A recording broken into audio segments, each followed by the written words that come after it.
I'm not supposed to be on here.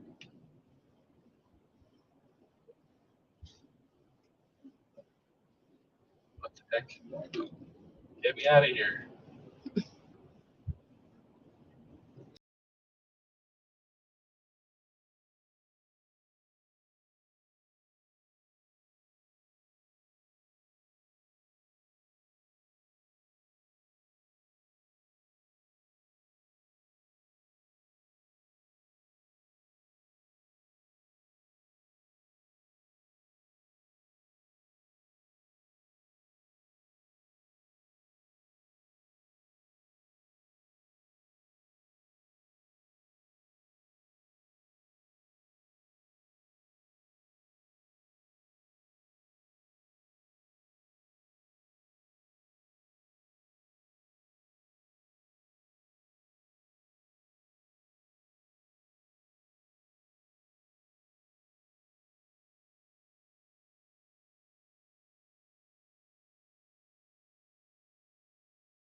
Hi, everybody. It's me. No J Cal, and I haven't seen Jaden yet. So, no bumper music because, well, I have no idea how to activate it. Yay! But you do get the excitement of me. So, I hope everyone's doing well. And I hope Jaden joins quickly because otherwise, this will be a very, very short podcast. So, how is everybody out in the netherworld that is the internet? Is everybody doing well? Having fun? Yes, no, maybe. Nobody's watching? I don't know. Anyway, sorry for the late start. Having some troubles back here in the studio thing. Kind of my first time doing this. And, or at least my first time doing this in years. So we are learning as we go along. Please forgive me for that. So there's been a lot happening in the world of wrestling over the last couple of weeks. We've had WrestleMania. We've had the fallout from WrestleMania. We have a lot of new champions in WWE. We even got new tag team belts on Monday Night Raw. And I assume we'll get new tag team belts on Friday Night SmackDown. As they're doing away with the brand name. And on Raw, everything is the world champion, world heavyweight champion, world women's champion, and now the world tag team champions. And they all got very similar belts. I will admit, tag team ones looked a little more like toys, but hey, whatever. And but at least they're there. They match the branding. This is a branding idea. I am guessing that the SmackDown ones will be the WWE Tag Team Championships, and that they'll also, match the big logo belts that they have over there with the gold paint background. I think those belts are really ugly. So I'm not 100% sure. Jaden, have you seen the new Raw tag team belts? Yeah, they're less ugly than the dimes, which is a replica of the pennies. I don't hate them. It's just they're not great looking. No, and I thought they looked a little toyish. You know what I mean? They didn't. I think they were sold. I think they were made to sell toys. I think a lot of their belts are done that way.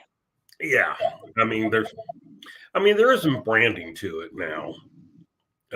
They do all look like, wrestling's the only place that awards belts where everything's a totally different design. Every WBC belt looks similar. all the world championships look exactly the same. Their silver belt, it's just silver instead of gold. But even some of their, international or whatever they call their title, they're on green things. They have round center plates. The marketing is you just look at the belt and that's the WBC championship. Similar with WBA, WBO, UFC. UFC. Yeah, UFC. It's all one belt, and they all look exactly the same, no matter who has it. So all the MMA things, Bellator, even PFL, and all that. So I mean, I kind of understand moving to a branding like belt. Not my favorite type of belt, but I understand that concept. I was just hoping WWE got rid of some of their belts, not make new ones, but whatever. It's all about making money. Yeah, it is. And I am shocked that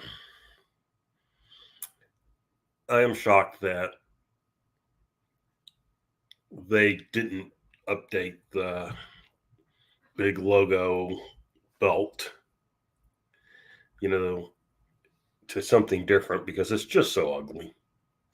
It is ugly, but it's synonymous ugly now. So I think that's what it is. Everybody knows how ugly that thing is. Instantly know it's a WWE belt.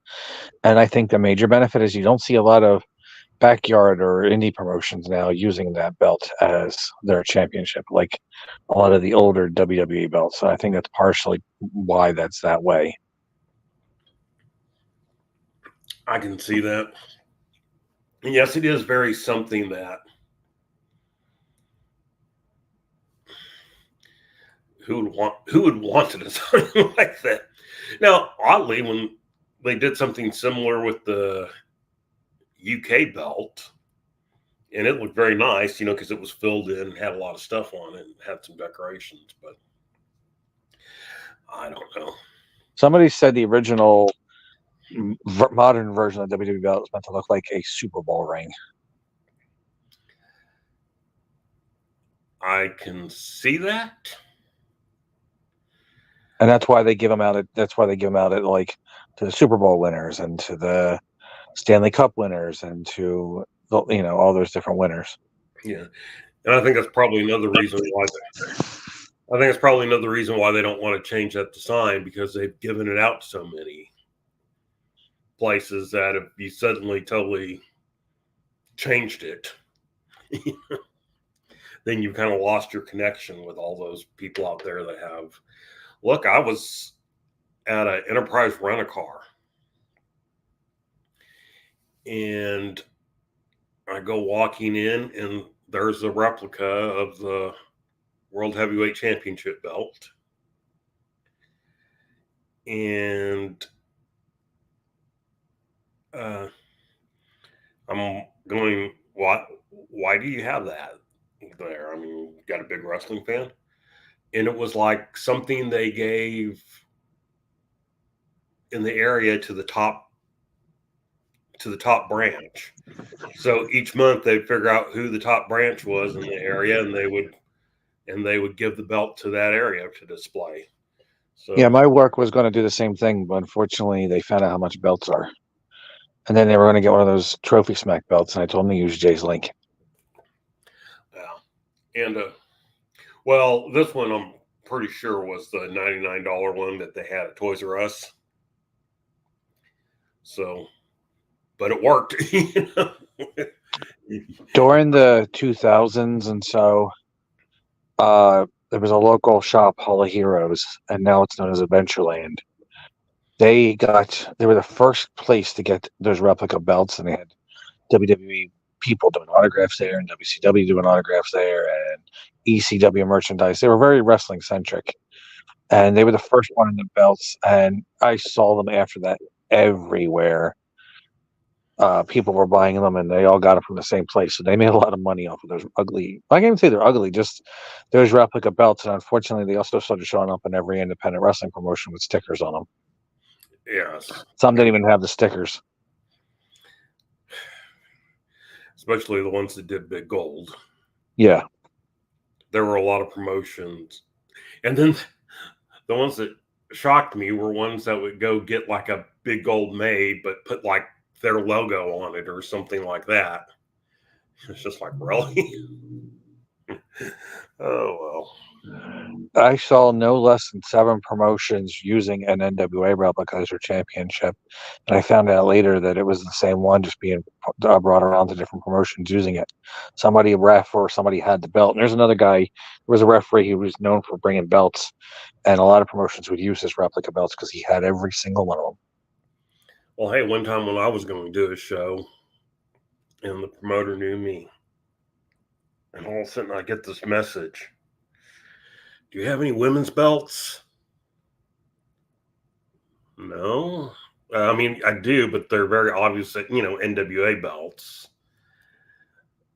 or belt, because I have big It's the size of a battleship. Yeah. I go and it's huge and it's heavy and something like that. He goes, "I need a women's belt." I go, "Well, I got a generic world championship." I go, "I can bring that." So that's what I did. I brought my generic world championship, and they gave that to the lady. Is it the circular one with all the flags on it? No, this was the one that kind of looked like the TV title, like the WCW TV title. Which one? The one that Mr. Wonderful held? The one that... No, yeah, the one they were using towards the end. So the one that was actually going to be a secondary cruiserweight, they made into the TV. Right. Yeah. Yeah. I did like that belt. I liked it. It's weird. I didn't like it as the light heavyweight, but I liked it as the TV. Yeah. I mean, it worked for what it was. And then speaking of new champions, there's 3 new champions crowned at the last Dangerous Adrenaline Wrestling Gladiators event at the Rowan University in Glassboro, New Jersey.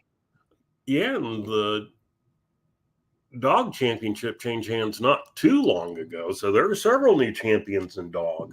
Yeah. Why don't you go over a list of who all the dog and dog related champions are? Well, in Dangerous Adrenaline Wrestling Gladiators, there's 2 of the Dangerous Adrenaline Wrestling Gladiators heavyweight and tag team championships, respectively. Breaker Morant is the first 2-time dog champion. He regained it recently over Justin Adams, and he just defended it against Nick Batti at the Rowan event. It was a really good match, and the fact that Breaker did it with 102-degree fever and throwing up is actually remarkable. Pretty cool. And he's got another defense now since he retained the championship coming up at the Rowan College of Burlington County, but I'm sure we'll get to that afterward, at the end of the podcast as always. And then the new tag team champions, and this one shocked me, is the War Devils of Dylan Mesh and Daredevil Dave Dahl. And they defeated the Old School Empire on paper, but Pats was not there. He was jumped mysteriously and taken to the hospital for the event. So, yes, I know. I thought the same thing. So it was 2-on-1. Vinny didn't have a partner, and I think he underestimated the War Devils. Honestly, I thought probably thought he could take him out by himself. But I could say for a fact, Dylan Mesh has come a long way and has really improved a lot in the last year and a half. And I think Vinny may have underestimated him. And I say Dylan kind of carried that team, but him and Dave, they're the dog tag team champions now. Yes. 10 years. Took Dave Dahl 10 years to get a championship. It took him, if you don't count a Battle Royal, it took him 7 years to win a match. That's impressive. That's like Jack Hart territory. Yes. Except he's nowhere near as talented as Barry Horowitz. No, he's not.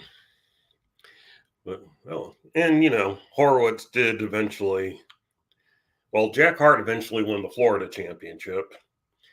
And Barry Horowitz eventually held a title in Global Wrestling. Yeah.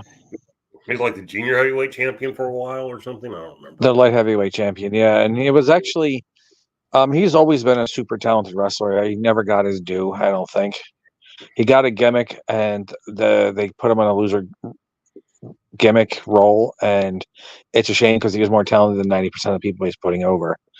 Now, as for other new champions, we have a new WWGP Women's Champion, Casey Carlisle, when she retired, vacated the WWGP Women's Championship, and they had a match. And the new champion is one of your favorites, Valerie Verman. I do like Valerie.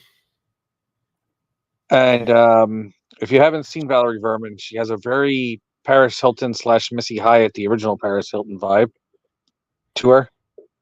And she's very entertaining, and she's young and inexperienced, but once she gets going, I think she's going to be a big deal in the women wrestling scene. And she's got a personality and some charisma and an annoying voice that could just make you want to watch her get her butt kicked. So yeah, she's going to be a good champion. I think she's going to be good at tricking the others and getting her way and annoying the crap out of people. Oh, she's crazy. She's very manipulative. People underestimate her because she comes across as a dumb blind, but that is definitely not true. She is very smart, very sneaky, very manipulative. She's a typical woman, but still. Also, speaking of new champions, we have a new World Wrestling Grand Prix champion, Goldie. You've probably seen him in the Monster Factory. Hey, Jason. You've probably seen the Monster Factory documentary. He's wrestled for New Japan Strong. He's wrestled for a lot of places. He is the WWGP champion. He defeated Chris Steeler, ending his record. Yes, I 100% believe that, especially if it's a 24/7 title. Yes. But Goldie defeated the record-breaking championship reign of Chris Steeler and is now the the World Wrestling Grand Prix champion, and he also will be defending it at the upcoming Rowan College of Burlington County event. And so will the Dangerous General Wrestling Gladiators Tag Team Champions. I believe that Valerie would be, but RCBC is still kind of old school, and they're kind of afraid to have women wrestlers. Rowan took a while before they were allowed to, so I think we'll win RCBC over, but right now they don't have women wrestlers on the card. But if then Valerie probably would have been defending it. Did you say so? You're worse than Saudi Arabia? I knew. The problem is there's a lot out there in women wrestling where the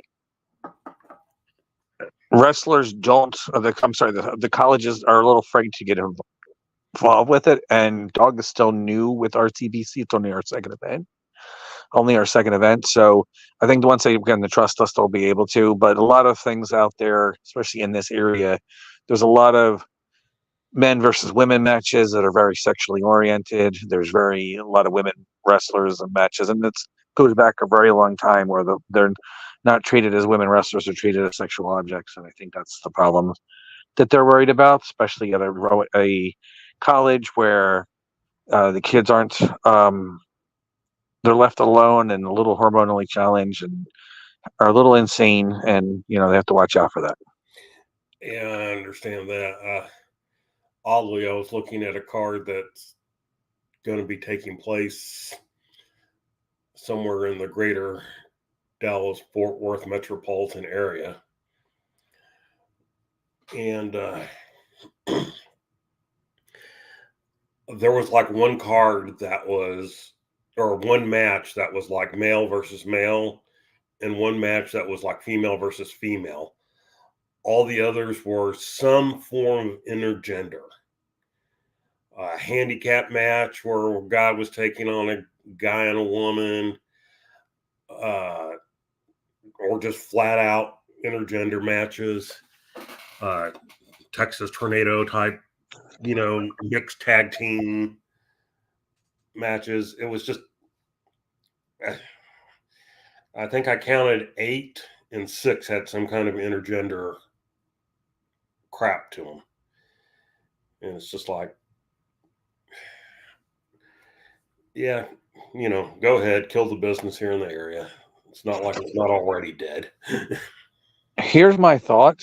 I don't have a problem with, say, Jimmy Hart versus a woman wrestler or a Jim Cornette versus a woman wrestler, something like that, where it's a mixed tag, where it's the Midnight Express and Jim Cornette versus Dusty, Magnum, and Baby doll. I was going to say Baby Doll, or even I couldn't think of her name, Misty Blue Sims or something like that. Right. I could see that, and honestly, Sherry Martel could have beaten up half the men wrestlers at the time. But here it is: if it's not legal to do in any other MMA sport or boxing sport or combat sport, it shouldn't happen. If it's legal in the state, then all right. I don't like it, but at least it's legal. And then it should be something like where the woman's might be the same size as the guy or whatever. Right, because in the situations you were talking about, what we're seeing is an athlete take on a non-athlete. Taking on an athletic supporter. Exactly. And so the idea is that you got this chicken shit manager like Jim Cornette, and he's having to get in the ring with a trained athlete grappler. Well, you would expect the woman to be able to beat him up. And so, yeah, that's one thing, but just having intergender matches for the sake of having intergender matches are crazy. And yes, pro wrestling could really use more common sense.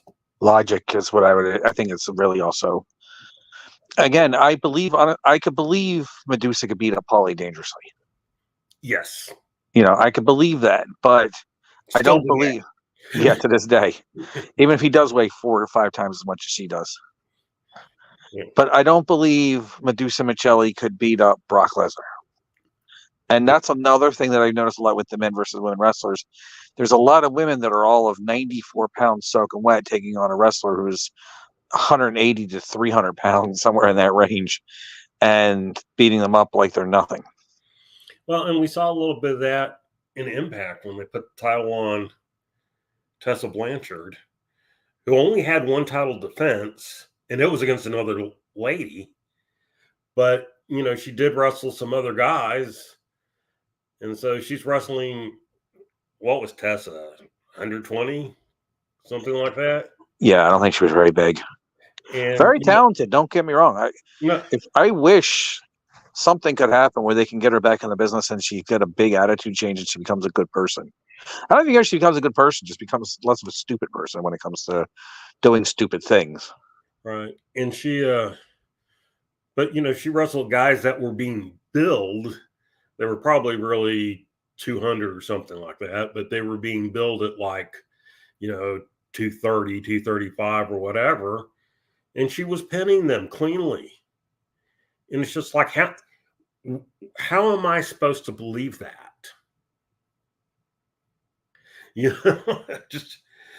Again, yes, you have to suspend, certain parts of reality for wrestling, but how am I supposed to believe what you're showing me here? And I couldn't. I couldn't either. So who else do we have as new champions? We have Dave Dahl. We had Dave Dahl and Dylan Mesh are the War Devils. We have Breaker Morant was the first one to win. Then Valerie Verman is the women's WWGP Women's Champion, and Goldie as the WWGP Champion. And unaffiliated, there's a new Mawa champion. I can't remember his name, but he defeated Vinny for the Mawa Championship. This is the first time in a very long time Vinny the Fixer doesn't have at least one championship belt around his waist. That's interesting. So, well, poor Vinny, he's going to have to go home and think about things for a bit, I guess. Well, if I'm sure Dr. Zirconium is working hard to set up a match between the Old School Empire and the War Devils, a proper tag team match, 2-on-2. So I'm sure that's coming. And I know he's trying to set up some really good challengers for both the WWGP champion and the Dog champion. And when things happen, I know the WWJP board of directors is going to set up some good challengers for Valerie Verman, and hopefully at a dog event soon. Well, that's good. It would be good to see those titles defended more and regularly, and more content for the dog YouTube. Since yeah, the big thing is the building still. All right, Paladin asks, "Where's Jay?" He's on assignment. Well, he's either one on assignment, two went to a concert with his wife because he doesn't actually care about any of you people out there, or three was arrested for reasons we can't talk about. And I'm not sure why his computer was seized. But anyway, it's one of those three. You guys figure out which. Apparently, he rented a bucket from bucket.rent.com to hide a body.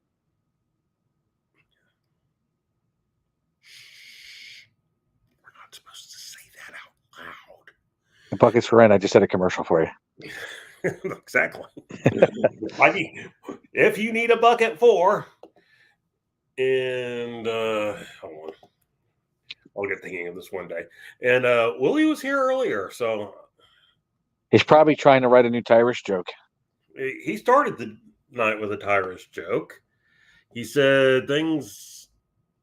Oh, let me see. Things that Tyrus can't live without: rotisserie chicken and a glazed ham. I don't blame him on the rotisserie chicken part. I do love a good rotisserie chicken. I say I think all of us are that way, but problem is he ate a whole farm full of them. Yeah, it's not that he eats rotisserie chicken; it's that he eats a chicken coop full of it. So, oh well. Oh, fat Tyrus ate a farm. E-I-E-I-O. So, what's going out in New Jersey in general? How's the wrestling scene out in New Jersey? Much slowed down after WrestleMania. There's still things going on. I don't pay attention to a lot of wrestling in New Jersey because 95% of it's horrible. Actually, I'm probably wrong. It's not true. At least 97 to 99% of it's horrible. I know Mawa's got an event coming up in May 25th, and April 25th, there's the Rowan College of Burlington County for Dog, but that's all I really know about. Well, that's pretty good. Around here, we seem to have highs and lows. We'll have like 50 promotions all of a sudden running, and those are the lows. And then we've had a few that have been around for a while, in some of the suburbs, and they run their monthly or bi-weekly shows. They draw about the same 50 to 150 people, and they do enough to get by. And I've been to some. They're not that bad, really. And I don't know. Lou, do you know something we don't know? What do you say? Trying to add it, and of course, I don't have a mouse. So, Rip Certified Hustler. I don't know if something happened with him in real, or if just he's Certified Hustler. He was a guy that used to come on here that always had the weirdest stories. He was right about a couple of things, and a couple of things he wasn't even close to being right about. So, well, if you're gone, I miss you. That's a shame. I didn't know who you are, but I miss you. Yeah. So, I don't know. I don't know what he means by the rep. So, hey, Matthew. DK, is there anything going on with Texas right now? Really, we're getting ready to, just for the Crockett Cup that's coming up May 18th. The little local promotions are just running their same things. From what I can tell, it looks like NWA is working with Texas Style Wrestling because they're the ones that normally run out of Forney. So I suppose we might see 2 or 3 guys from there, on the show. Does anybody have any word on what's going on with the Joe Kazana promotions and their TV? They had a thing going for a while, and Yeah, they put out 3 episodes and then it was just like disappeared. Not gonna. Matthew, the Von Erichs aren't running anything as far as I know. They work when they moved back to Texas. They did not move back up into the Dallas-Fort Worth area. They moved more into Central, and they primarily wrestle for River City Wrestling. So that's the last I heard of them. It sounds like they are not going to be at Crockett Cup because of other commitments. I haven't heard anything formally one way or another, but some people have said they have other things, so we'll see. I'm not sure, and which is kind of sad, but I really want to know what Crockett Cup's going to be like this year because they're not doing a 2-day event, so they can't have, I think, 16 teams or whatever. So it'll be interesting to see what they end up doing. any chance they could do 2 events in one day? That's not the way they're selling tickets.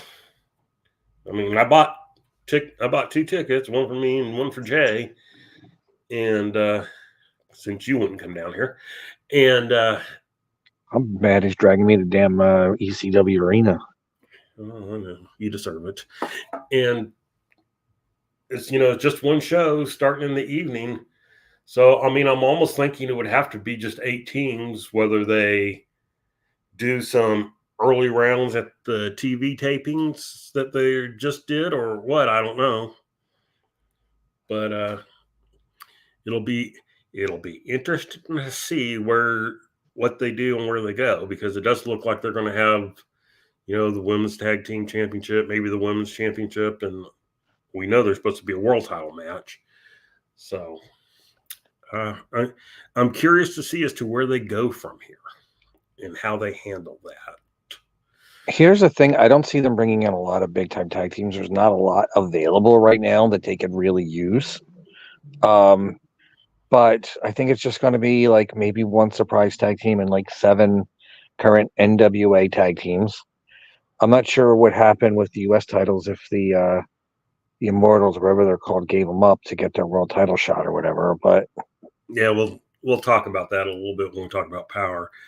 But and they're doing a tournament for the U.S. tag team titles. It seems like it would have made better sense to hold those until Crockett Cup. But the other thing is, I have heard that, of course, their territories, will probably supply teams. So I'm imagining like maybe the Joe Casana Promotion tag team champions will be in it, and I don't know if Exodus Pro has any tag team championships or not. And of course, Chicago's not really. They'll have a show on May 3rd. Maybe they'll send a team, that wins something there. I mean, I just really don't know. So they need the California tag team champions, the Gladiators, to be part of it. Yeah, probably. They should probably do that. And it's funny, you don't have a lot to say. They have an event that's less than a month away, and I can't really promote it because I don't really know what they're doing. And they're not very forthcoming. Now, that being said, they sold, 1,600 tickets in Duluth or wherever they were. Minnesota? No. Alabama? In Alabama. I was mispronouncing on purpose, but I've forgotten what the actual city was. Dothan, whatever. Oh, Dothan, Alabama? Yeah. They sold like 6. Well, I don't know how many tickets they sold. They had like 1,600 people there. And and I think most of them were sold, so it'll be interesting. And so,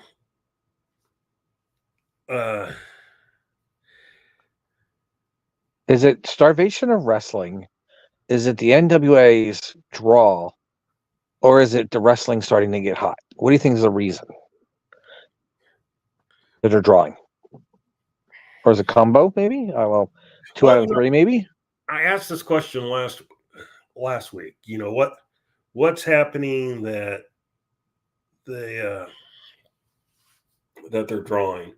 And I think it's kind of a mixture of things. I think one, when they went to Dolphin Water, we went to a place that doesn't get much activity, which is smart. So yeah, look, there used to be a promotion here in Texas called Main Event, and Main Event went to these small to mid-sized cities about once a year, and they would typically team up with the school for an anti-bullying campaign, and they would, work with a local car dealership or radio station or something, and they could draw.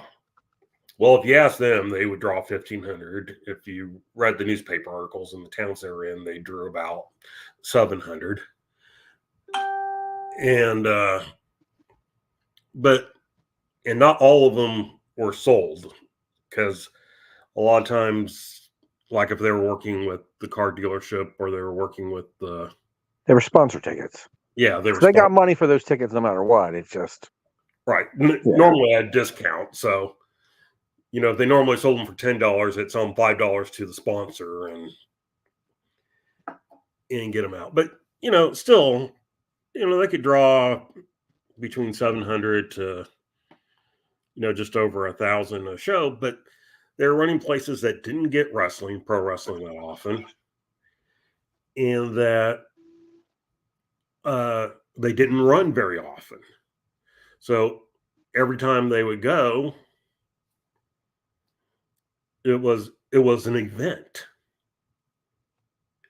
It something was to do. You're right, and that was the big thing. I was wrestling somewhere down south, and I remember talking to the town. The town did like 1,100, 1,200 people, where the town itself held about 1,000. There's more people, I think, in that building than there was living in the town, and there was nothing really surrounding it. So I didn't know how they drew that many people. But the promoter did tell me, it's like, well, the other thing that happens around this time of year, the only thing that happens around this parts is a car show, and that draws around in excess of 3,000 or 4,000. Right. And there, a lot of times there are plenty of people rurally. I mean, like when I went to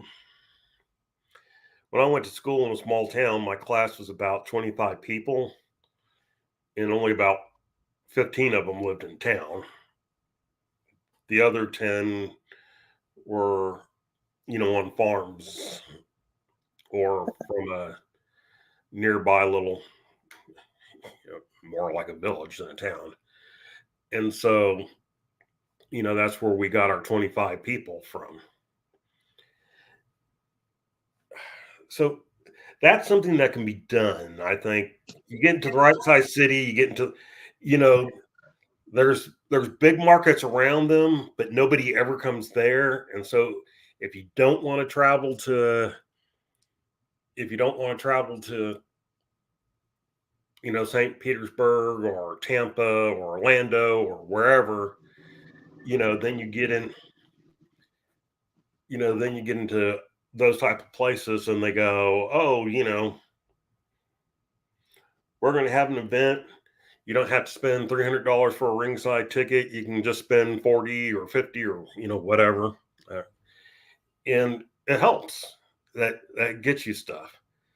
Now, I don't know how many they'll draw in Forney, and I haven't gone and looked at the thing to count seats or see how many tickets are left or anything like that. Might do that later. And part of the reason is because, but they're real close to the Metroplex, and there are other promotions, and WWE comes here anywhere from once to twice a year. AEW's been here once, so we'll see. I can't do that at all where I live. Unfortunately, there's promotions everywhere, multiple areas, and there's not really a spot that's too far away that they can draw in Jersey, except maybe in the middle of the woods in the Pine Barrens.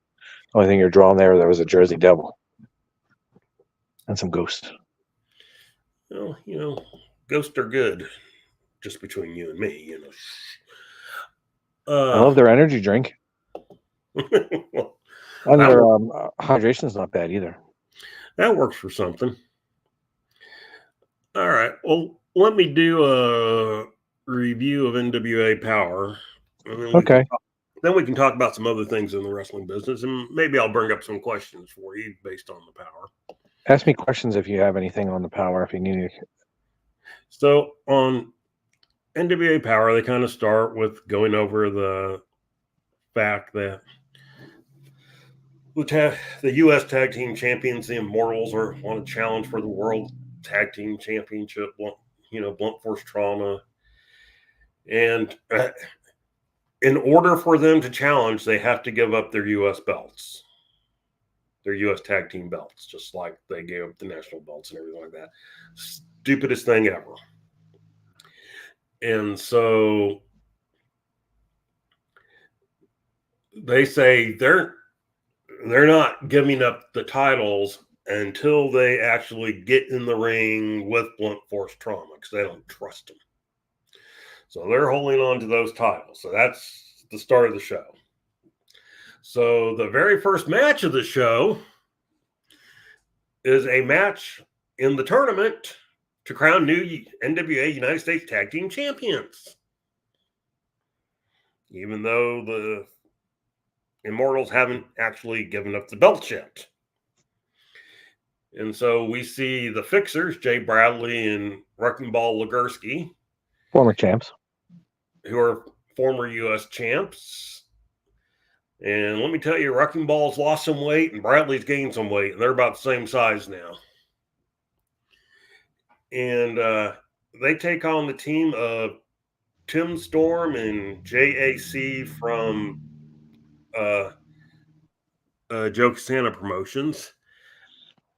They never, at least I didn't hear, they never really explained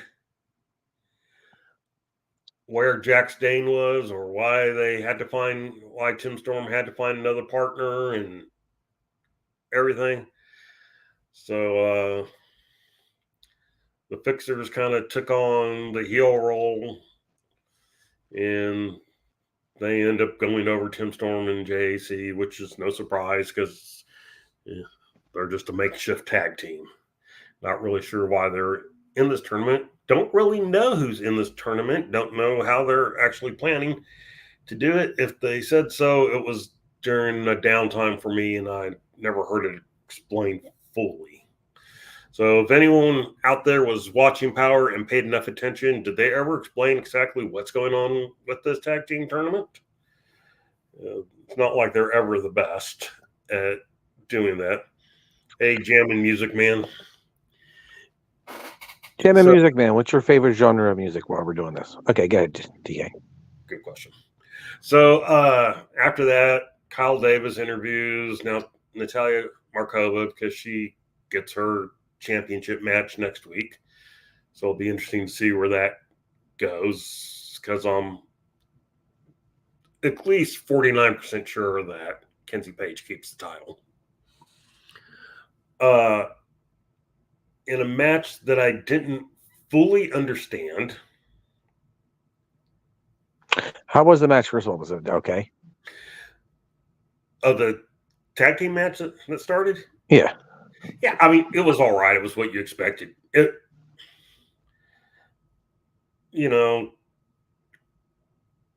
actual tag team performed well. The Fixers have gone serious again. they're I not. prefer them serious, so that's good. Yes, they're not doing the joking and everything like that, and dummies and whatever. So they've gone back to a serious tag team, which is what they need to do. And Tim Storm. He looked good, especially for a man of his age. JAC was just the odd person out. He looked like an independent wrestler. Sorry. Hey, Roswell. Matthew, I don't understand why Tim was wrestling with a random partner. Why is it sometimes this works so well and other times it doesn't? I don't either. They didn't explain it that I was there. It was just like, oh, he picked somebody because Jax wasn't there. But they never actually said Jax wasn't there, and they never actually explained why he had to pick somebody. So maybe they broke up the tag team and didn't tell anybody. Well, that wouldn't surprise me.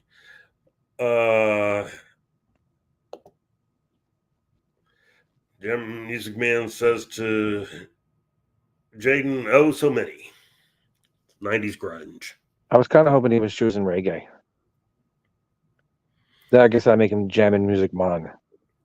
Well, that works. Matthew Underwood also goes, I didn't like JC, who's supposedly also trained for MMA, using MMA kicks. And I do remember him doing that. That was, it doesn't fit in wrestling. That's just one of the problems. But not that we ever like things to make sense. So anyway, the next match was weird. It was Tyler Rising versus Mrs. Starr, Samantha Starr. And Samantha Starr was in a neck brace because supposedly she had a very serious injury. So somehow she had a very serious injury and was in a neck brace, but was medically cleared to wrestle. So for those of you who are wondering how that could be, I don't know. He took her to Nikita Koloff's doctor. Was that it? Okay. Well, that would at least make sense then. By the way, bumping in those neck braces hurts a lot. And so, anyway, Tyler Rising managed to get the pin, which, good. Her neck played into it. She tried to do something with her, and it didn't. Rising was going, I think, for like a pedigree, and Star was trying to backflip her, but it didn't quite work. And then her neck gave her problems, and they all fell down, and she got pinned. No, I heard Taylor Rising's brother Tara has been doing really good in wrestling recently. I've heard it's almost like a new era. And anyway, no, that match wasn't good. So then they did a Kenzie Page, little video thing, and that was fine. And Vampiro came out stoned or something as Kyle Davis asked him about the fact that Alex Misery and Mecha Wolf will be in the U.S. Tag Team Tournament next week, but it didn't say who they were wrestling. Who's Alex Misery? Alex Misery? Yeah.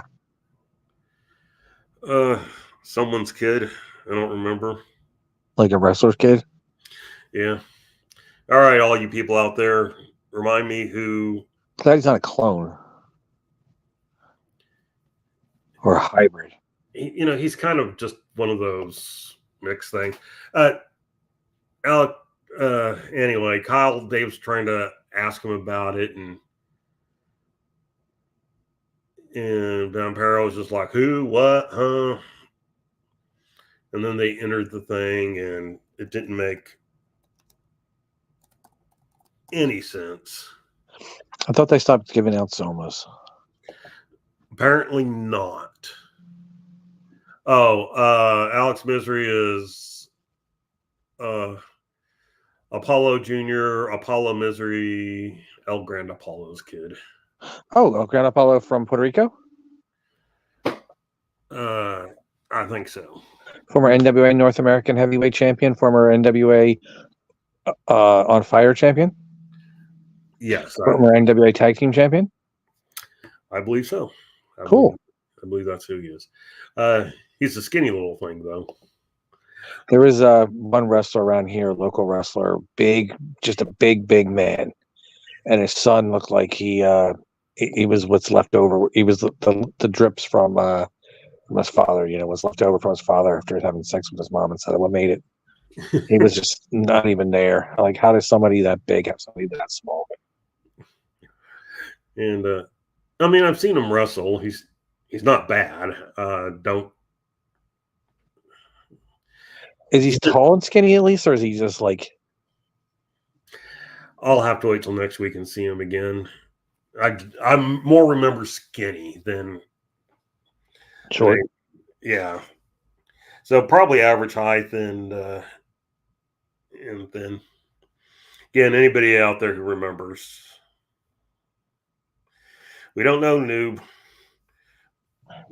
We just don't know. It didn't make sense. But, welcome to the NWA. We don't have to. So, I mean, it wasn't even a promo. It did nothing. It got nobody over. It just made Vampiro look like, why are you working with him?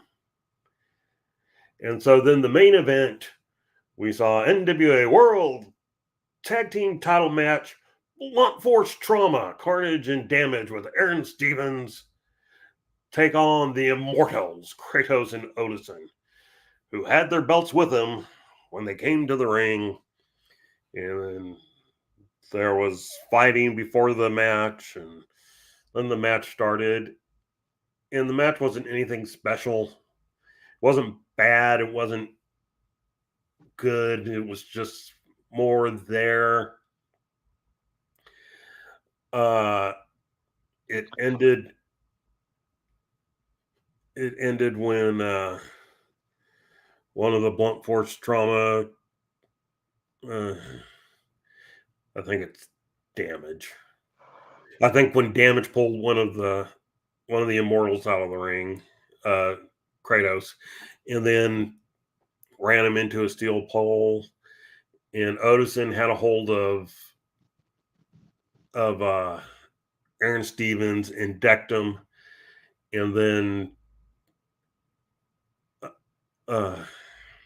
Carnage, is that the other one? Carnage hit a devastating drop kick and totally took Odinson out and pinned him cleanly. So they gave up their U.S. Tag Team titles to be cleanly pinned by the World Tag Team Champions. And that was that. There's two ways to make the U.S. tag titles mean less than they already do. Have your champs cleanly beaten and then give up the belts? How? Yeah, you give up the belts, first of all. Why would you do that? It's one thing if you won the World Tag Team Championships, but if you're going to just give them up, it means they never meant anything to begin with. Second, just have them... At least there was a little bit of like outside interference and distraction, but they just lost in the ring. Didn't set up any kind of angle, didn't do a screw job, didn't get cheated. Just kind of lost in the ring. Yeah, basically. With a drop kick. Who did the drop kick? Was he a big dog? It was Marche Rocket. Okay. He's still a big boy. I mean, he's big. And I mean, he was close when he landed it.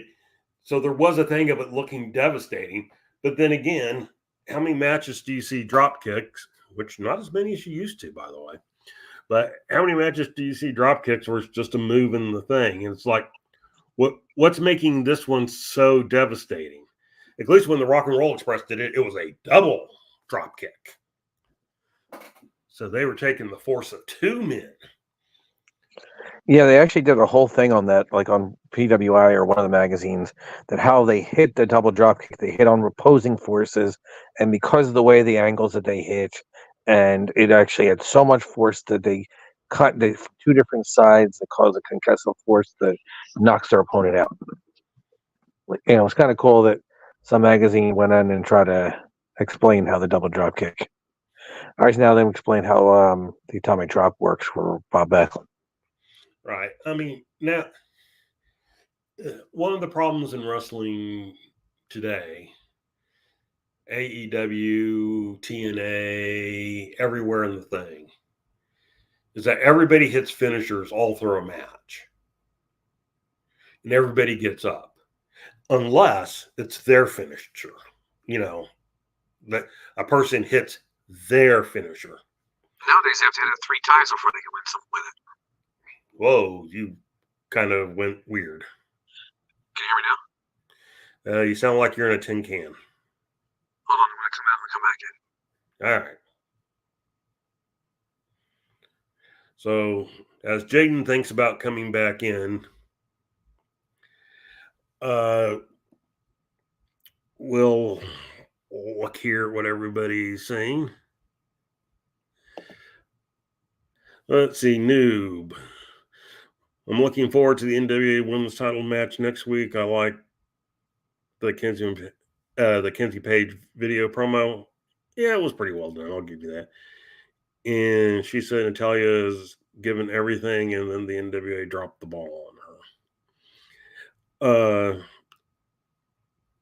Yeah. And I'm looking forward to the match too. I like both of them. So, and they have put on, a good match before. So I do think that'll be good, and I am looking forward to it. I mean, the women's division in the NWA is better than most. All right, let's see how you sound. How do I sound? No, just kidding. How do I sound?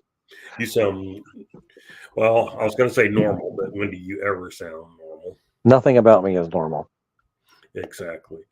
So let me see. New Vampiro was great on Lucha Underground. Now he keeps questioning why he's in the NWA. And we keep questioning why he's there since he hasn't added any value yet. Let me see. Dave Scooby, unless this sets up the Immortals to win Crockett Cup and chase after BFT for the belts.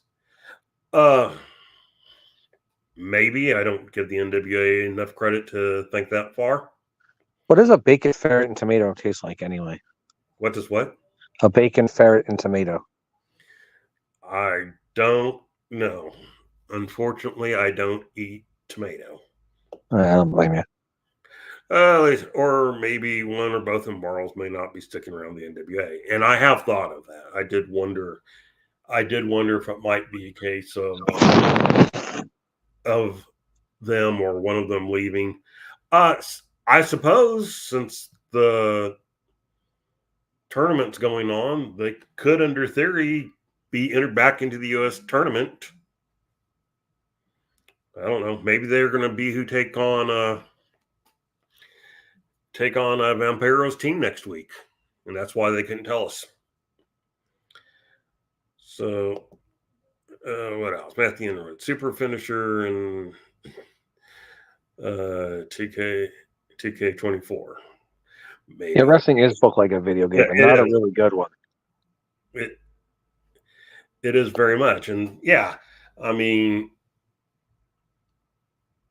and not only that, but people can only win with their finisher. I mean, how many people hit DDTs or pile drivers, brain busters, whatever, bulldogs, and it doesn't matter. It's DDT and super kicks are the two most overused moves in wrestling now.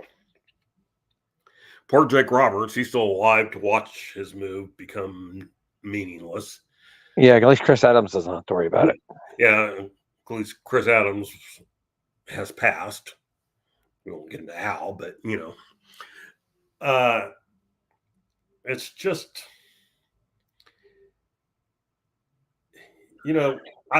I think about how many moves aren't used in wrestling anymore. Wrestling's almost become basically a 100% strike business. At least in AEW with the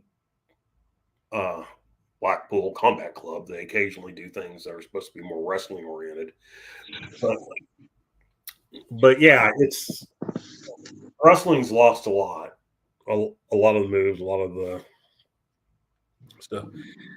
So let's see. When we get off this chat, or maybe tomorrow or after class or something, let's put together a list of moves that you just don't really see in wrestling anymore. We should. Let's see. Immortals are good. Kratos seems to be part of the locker room clique of Trevor, EC3. Maybe. Well, I do believe Odinson's friends with Nick Aldis. Maybe Nick Aldis is pulling some strings to get him a shot. Maybe. Jay's favorite wrestlers. Ricky Starks hits a mean. I have not seen Ricky Starks wrestle, and I couldn't tell you how long. So I have no idea what his DDT looks like. Tornado DDT. All right, take your word on it. And so, but anyway, that was basically the show. And this is a signature live event, by the way. So, if it was a pay-per-view, would you have bought anything on there?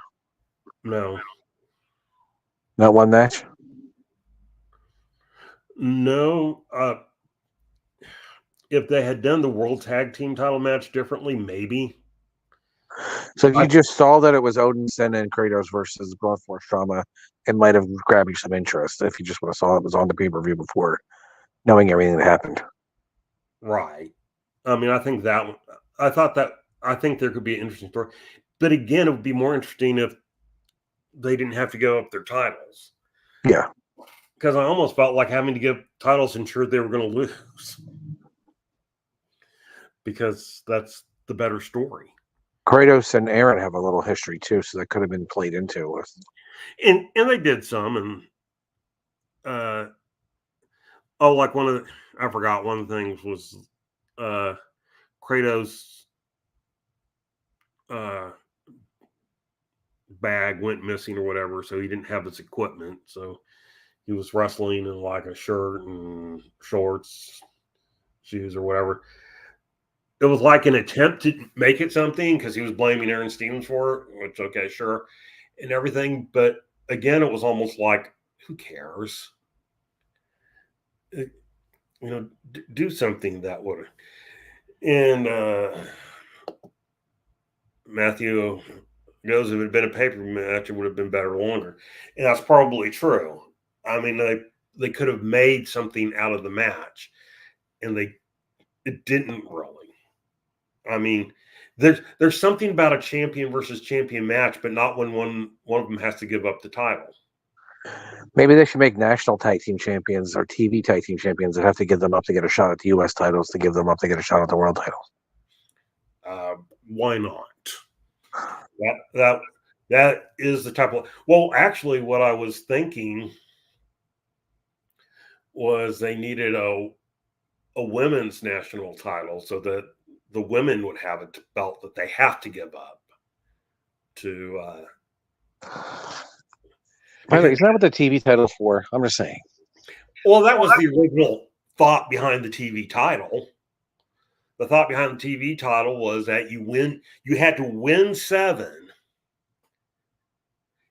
And I think it was 7 title defense. You had to make 7 title defenses where you kept the championship. You didn't even have to technically win 7. So you had to have 7 title defenses where you kept the championship. And then you had a choice. You could either trade in the title for a shot at the world championship, or you could continue on as champion. And then they kind of introduced later with Tyrus the idea that any point after 7 you could trade in. But with the national title, what it seems to be now is, as long as you have the belt, anytime you decide you want to challenge for the championship. So it's almost ridiculous in that we're saying that the top contender to the world champion doesn't just get a shot at the world championship. It's a badly done version of Money in the Bank. Yes. And I hate Money in the Bank. And but yeah, it's that concept. I have to give up something. I have to give up my championship. And so we'll now have two national champions in a row who did not beat the previous champion.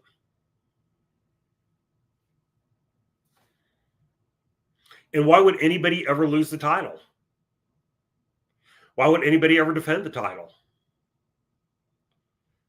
Hold it until you think that you have a good shot at the world championship and then give it up and challenge for the world title. I guess the only reason to do it is to get paid. Then again, you get paid to wrestle, so do you get paid any extra to be a national champion?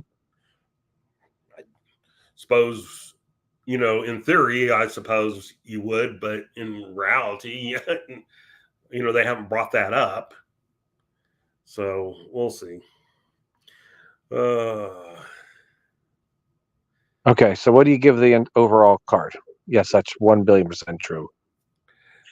I'm going to go on a little tirade after you're done. Go ahead. Okay, the card to me was a D+. It could have been upgraded. There was only one decent match on the card, which was the Fixers versus Tim Storm and JAC, which is a sad thing to say. But the video package with Kenzie Page and Markova's interview were like the next best thing on the shows. It makes no sense for somebody in a neck brace to be wrestling. Vampiro was 100% useless. It did nothing to get anything over. It was 100% ridiculous.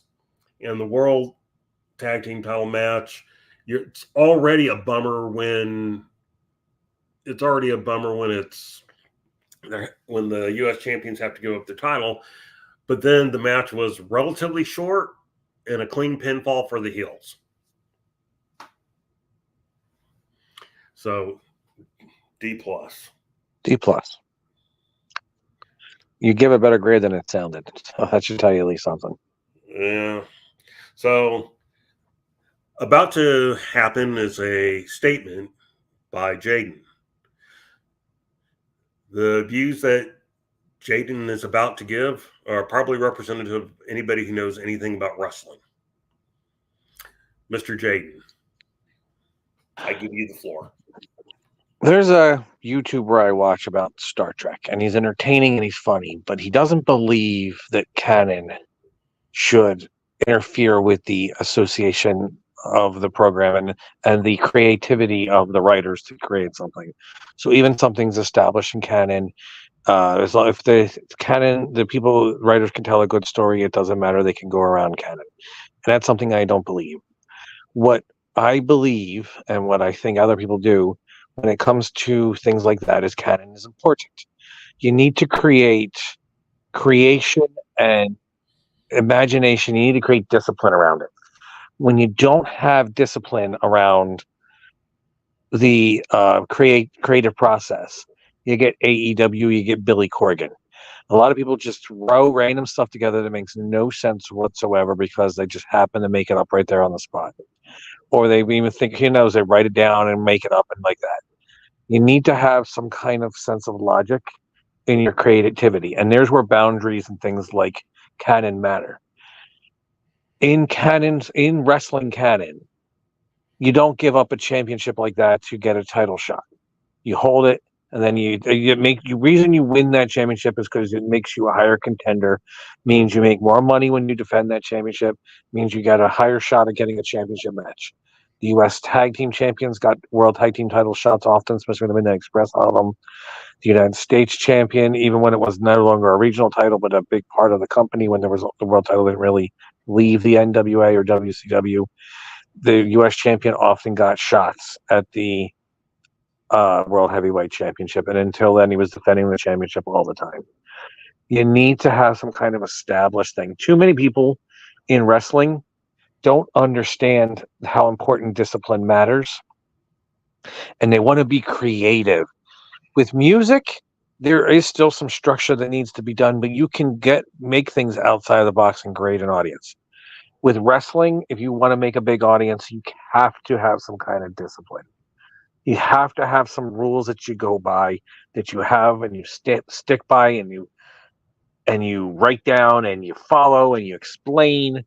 If you don't have rules, you have anarchy, and anarchy is fun for a little bit. It's like watching a car accident, but how many car accidents can you see before a car accident just doesn't matter to you anymore?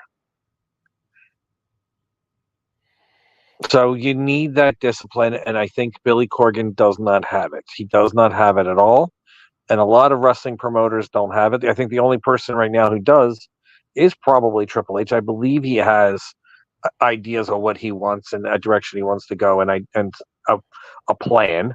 And yes, you can adapt it. Adapting, it's one of the benefits of a good promoter too.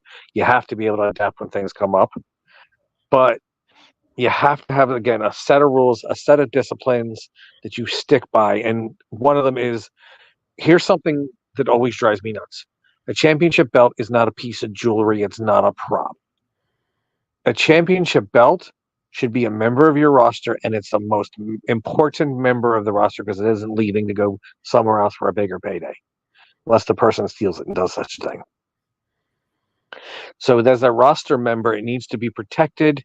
It needs to be enhanced. It needs to get big wins. It needs to have good reigns. It needs to have good people holding it. And that person needs to defend it against people in a logical way. You could have a chicken shit champion defend a championship once in a while, and it could still mean something because sorry, I don't know what happened there. That chicken shit champion can hold on to it for a while by means, and it can still mean something like the hunky tonk man.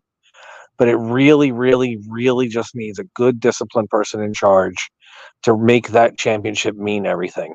One of the big problems with the NWA is when the traveling champions started losing by DQ and losing non-title matches on TV all the time, and getting counted out and dusty finishes and all the stuff that took away from the importance of the championship. And right now, Billy Corgan, please listen. Anybody who's trying to be in anything in wrestling, you can't reinvent the wheel. You could add some fancy doodads on the hubcaps. You could add some fancy traction control on the tread, and you could make a better material and have a better traction control system and better brakes. But a wheel still has to be a circle.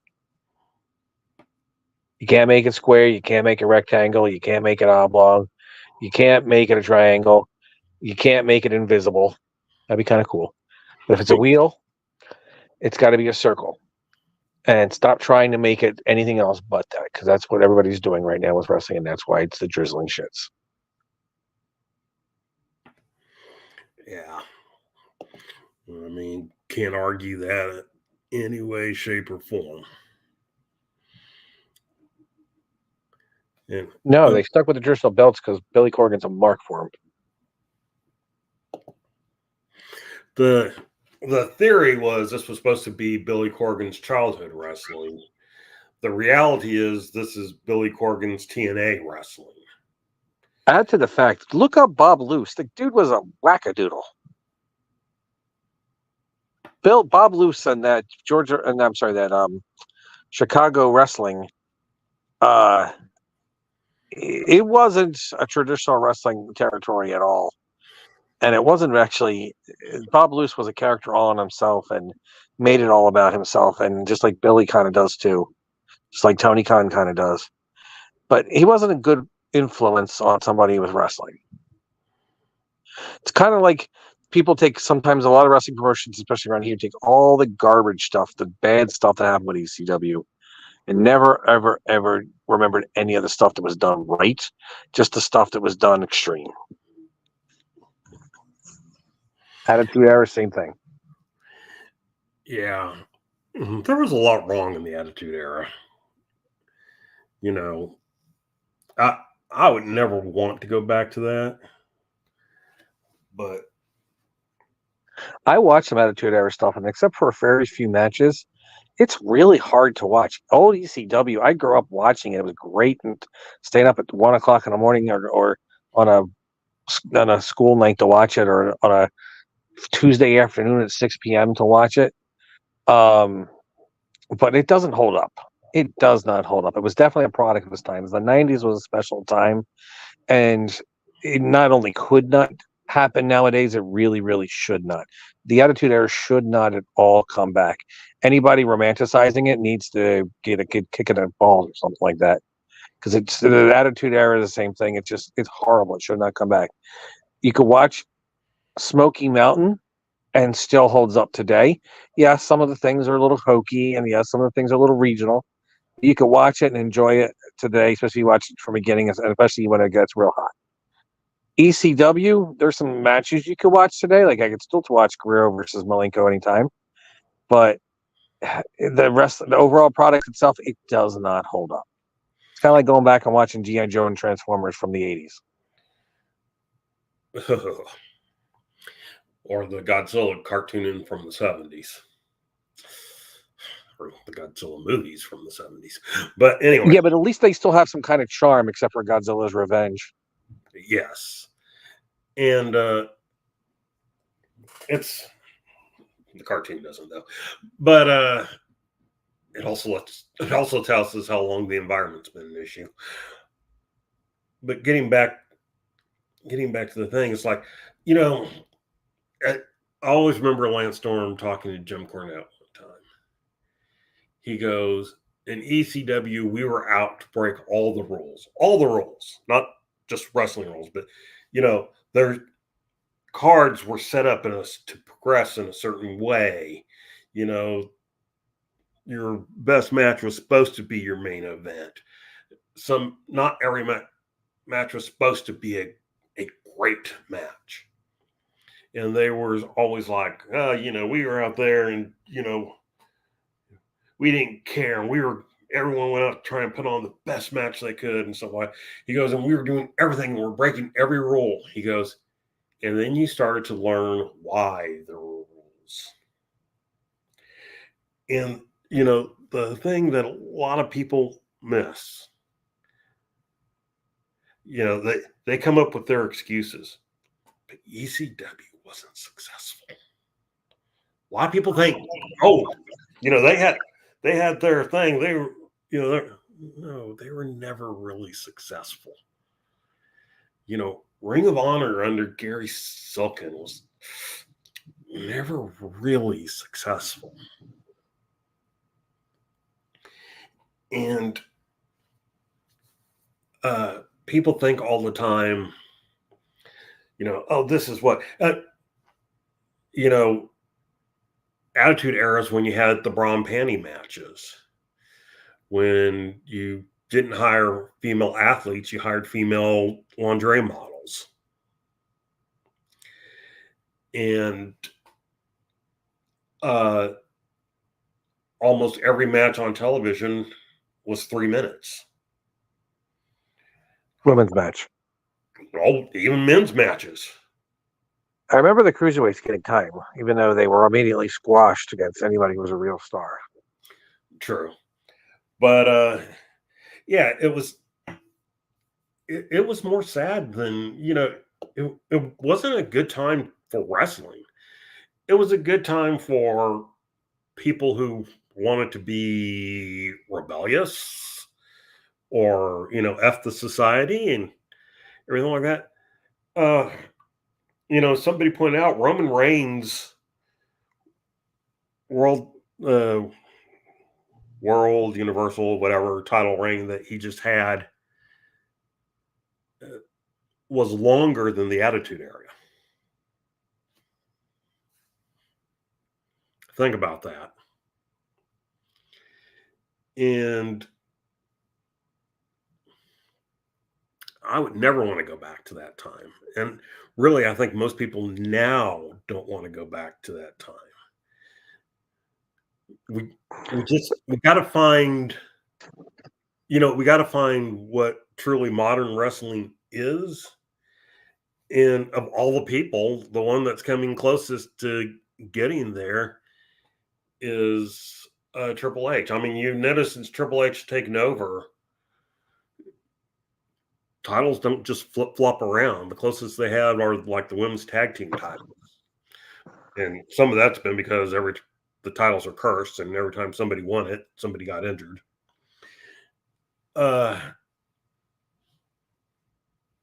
You know, if you want to be, and you know, a lot of people were complaining. Roman Reigns held the title 4 years, and he only, God, they wouldn't have been able to handle Hogan. you know, Then don't get me started about Bruno and Backlund. yeah. Well, but they were like, well, he held the title 4 years and only had 31 title defenses, and it was like, well, you know, that was always back in the day. That was always one of the things that made wrestling the most fake, were titles being defended 350 days a year. Now the NWA title could get away with it because it was never defended in one area very often. But others. I mean, I was talking to Jay the other day and noted that, like in 6 years, there's only been 5 UFC heavyweight title matches. Because either in 6 years there's only been 5, or in 5 years there's only been 4. And you know, it's not uncommon in the UFC for titles to go a year or more without ever being defended. Used to happen a lot in boxing. Used to happen a lot in boxing. Here's a lot of things. All you New Japan marks. New Japan's the greatest. New Japan's the best. You know, the IWGP Championship at one time, if you'd had more than 10 defenses, you were a long-term champion, and that meant you held the belt for a year, more than 2 years, probably longer than that. A lot of IWGP Championship matches, they didn't defend the title very often. They didn't defend it on every card. They only defended it on big cards. Same thing for the tag titles, too. The junior heavyweight title was defended a little bit more, but a lot of those matches only happened, championship matches only ever happened on bigger events. Otherwise, the IWGP champion was in a tag match or in a 6-man match or something like that. Since the IWGP championship has been an actual championship, not like a tournament. It was originally just a tournament title. And Tony Inoki held it for just under a year, only had 4 title defenses. Which is a lot for him in a year. Yeah. Tatsumi Fujinami, he was a crazy wizard. He held it for 285 days and had 7 title defenses. Big Van Vader's first run, no title defenses, or no successful ones. These are successful title defenses. They had 3 straight champions that never successfully defended the title, and the title changed hands about, on average, every 35 days. Vader's second reign as champion, held the title for over a year, had 4 title defenses. The next one that had several was Fujinami again, who held the title for 306 days, had 3 title defenses. Riki Kushu, another one of those overly active people, held the title 225 days, had 4 title defenses. Great Muta held the championship 400 days, had 5 title defenses. Hashimoto, man, he was a guy on fire. 196 days, 4 title defenses. You don't get a massive title defense thing in a reign until Nagata, Nagata, held the title for 392 days and had 10 title defenses. Yeah, and that was a big deal. I remember they made a big deal about that. It was huge it was like, oh my God, what's he doing defending it this much? His body can't hold up. Yes. They made a big deal when Yuji Nagata did that. It was like something they celebrated. Like, oh my God, how can he do that so much? And All Japan wasn't much better. And they had 3 different championships then. Yeah. Before they had the Triple Crown, they didn't have a lot of title defenses. And they had 3 different singles titles, heavyweight at least. They had the next person that had just a lot in a short period of time, was Nakamura, who held the title for 218 days, had 6 title defenses. And then Tanahashi held the title for 404 days, had 11 title defenses. And then there's the record reign of Okada of 720 days, 12 title defenses. So he actually defended the title less often than Tanahashi did. And then Roman Reigns, right? Didn't he defend 13? Yeah. And let me see. Nobody's had more than 5 title defenses since then. And it was also Okada. Well, hold on. That was so late. That was just the IWGP title. Let me see what they've done with the World Championship, since they classify that as a different belt. Nobody, since they declared the unified Intercontinental IWGP title as the world title, the most title defenses, 4. By Okada over 159 days, and by Sonata over 271 days. And John Moxley just won the title, so now it's going to needs to throw it in the toilet. Yeah, I was going to say, so He's going to we see where the value of that championship is going. Good defending Jujitsu. It's got to bleed all over it. Smoke a cigarette.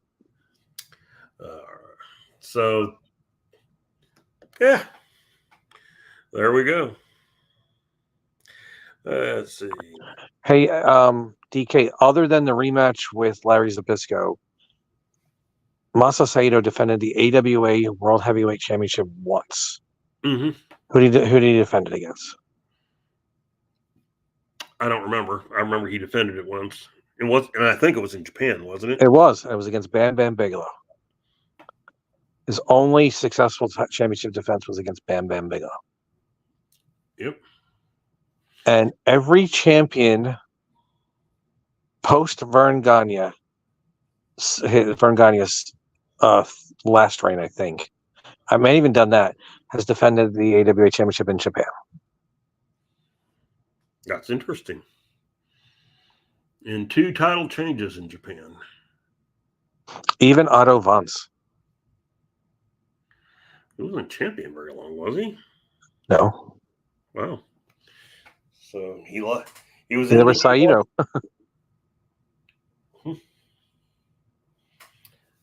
So that's interesting. The good old days. Yes. Well, World Class also followed that. They didn't have title defenses very often. Except for the Sex Man. It felt like that was defended every other day. It was defended more than most. But primarily the Freebirds and the Von Erichs, or whatever combination of Von Erich and Family Friend. I don't know. We'll see. All right. So what's going on in wrestling? Anything good? Well, so I guess like a couple weekends ago, there was this big show. Paul White?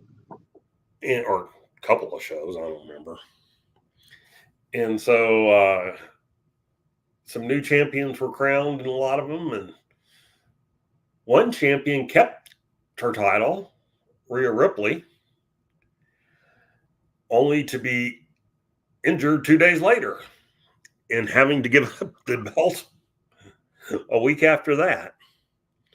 So what do you think about the fact that Rhea Ripley was injured and had to vacate the women's championship, especially when they're thinking she may only be out for 3 months or so? Here's the problem I'm thinking, unfortunately. This happens, I notice, more to women wrestlers than to men, but it does happen to men too a little bit. When they lose a championship and they're off for a while and they're hot, they cool down significantly. They never seem to come back as hot. happened with Becky. I don't think she became as hot after she came back from pregnancy. I don't think Mercedes and her time off from mainstream is at all. I think she cooled off significantly. The Sasha Banks, whatever her name is, and I think unfortunately Rhea Ripley, who I think was hotter than anybody right now, and especially in women wrestling, I think she's unfortunately going to cool off a little bit. Now I hope this is something because I like Liv Tyler or Liv Tyler. I love Liv Tyler. Liv Morgan.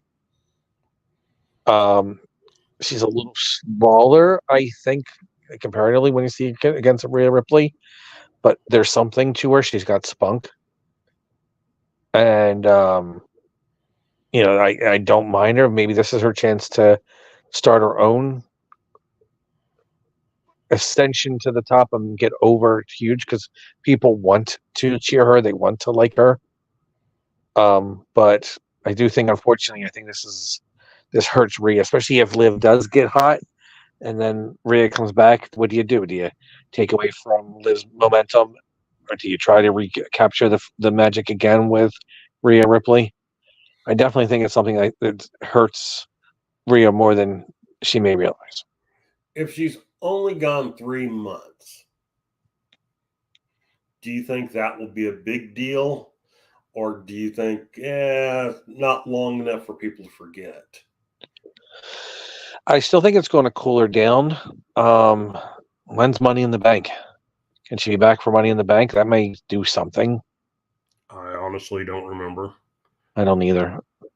But I think it's definitely, unfortunately, a bad time. Neither is ever a good time to be injured. But actually, I think MJF shows a very good time to be injured right now. But yeah, I think it's going to hurt her momentum. I think she was the hottest thing in women wrestling, and I think it definitely hurt her. Yeah. I mean, or will hurt her. People can regain it, but it normally takes a while. And like I'm looking at Bailey, who's probably right now as hot as she's been in a while.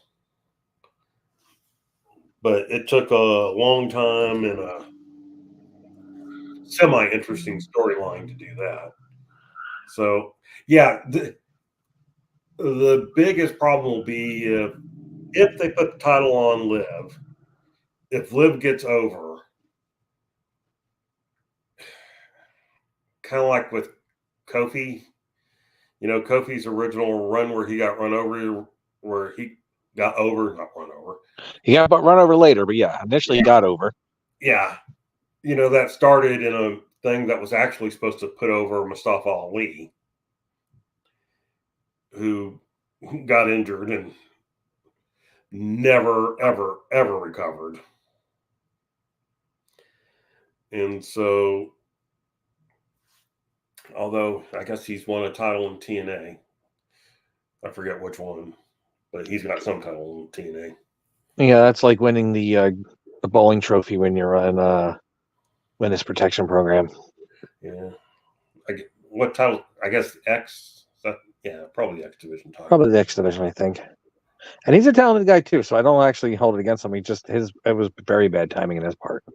He might have. I don't know if he would have been the world champion, but I know Daniel Bryan was really wanting to work with him, and Kofi just got over organically in the being put in that position. And so, I don't know. We'll just have to wait and see. Won't be a big deal if she enters with a major impact. We don't know. Look what happened with Becky. She came back. She beat Bianca Belair in seconds, and everybody hated her for it. So, unfortunately, when it comes to wrestling, a lot of it in modern wrestling, it's what have you done for me today? And just because you were hot doesn't mean you're going to stay that way. And again, the women wrestler have tendencies to have it harder when it comes to coming back and meaning something. Well, yeah, they kind of do, or just coming back at all. I mean, let's remember how hot Asuka was in NXT and how hot she was when she first came into the main roster. But then, she wins the Royal Rumble and she goes against Charlotte and she lost to Charlotte. And that kind of took some of the edge off of her. But then when they decided to put the title on Carmella and they had to screw Asuka out of the title of Carmella and have her get pinned 2 or 3 times, I mean, she was never the same. Never. Could be said the same about Ronda Rousey. She was hot her first run, came back and wasn't. Charlotte, even though I think she may be the actual best overall women wrestler on the roster, she disappears and comes back so often that it's people just forget all about her. And not just that, but then I think she's another one that they tend to instantly put back in the picture. And fans rebel. Yeah. It's kind of like, well, hold on. We were liking what was going on. And so, should they break up Judgment Day while she's gone? And I'll answer that question with, it depends on how long she's gone. One of her last words were, stay on top or whatever. That I think it could be and of course, they were certainly hinting to issues at the end. And they've been hinting at issues ever since they've been together. And so,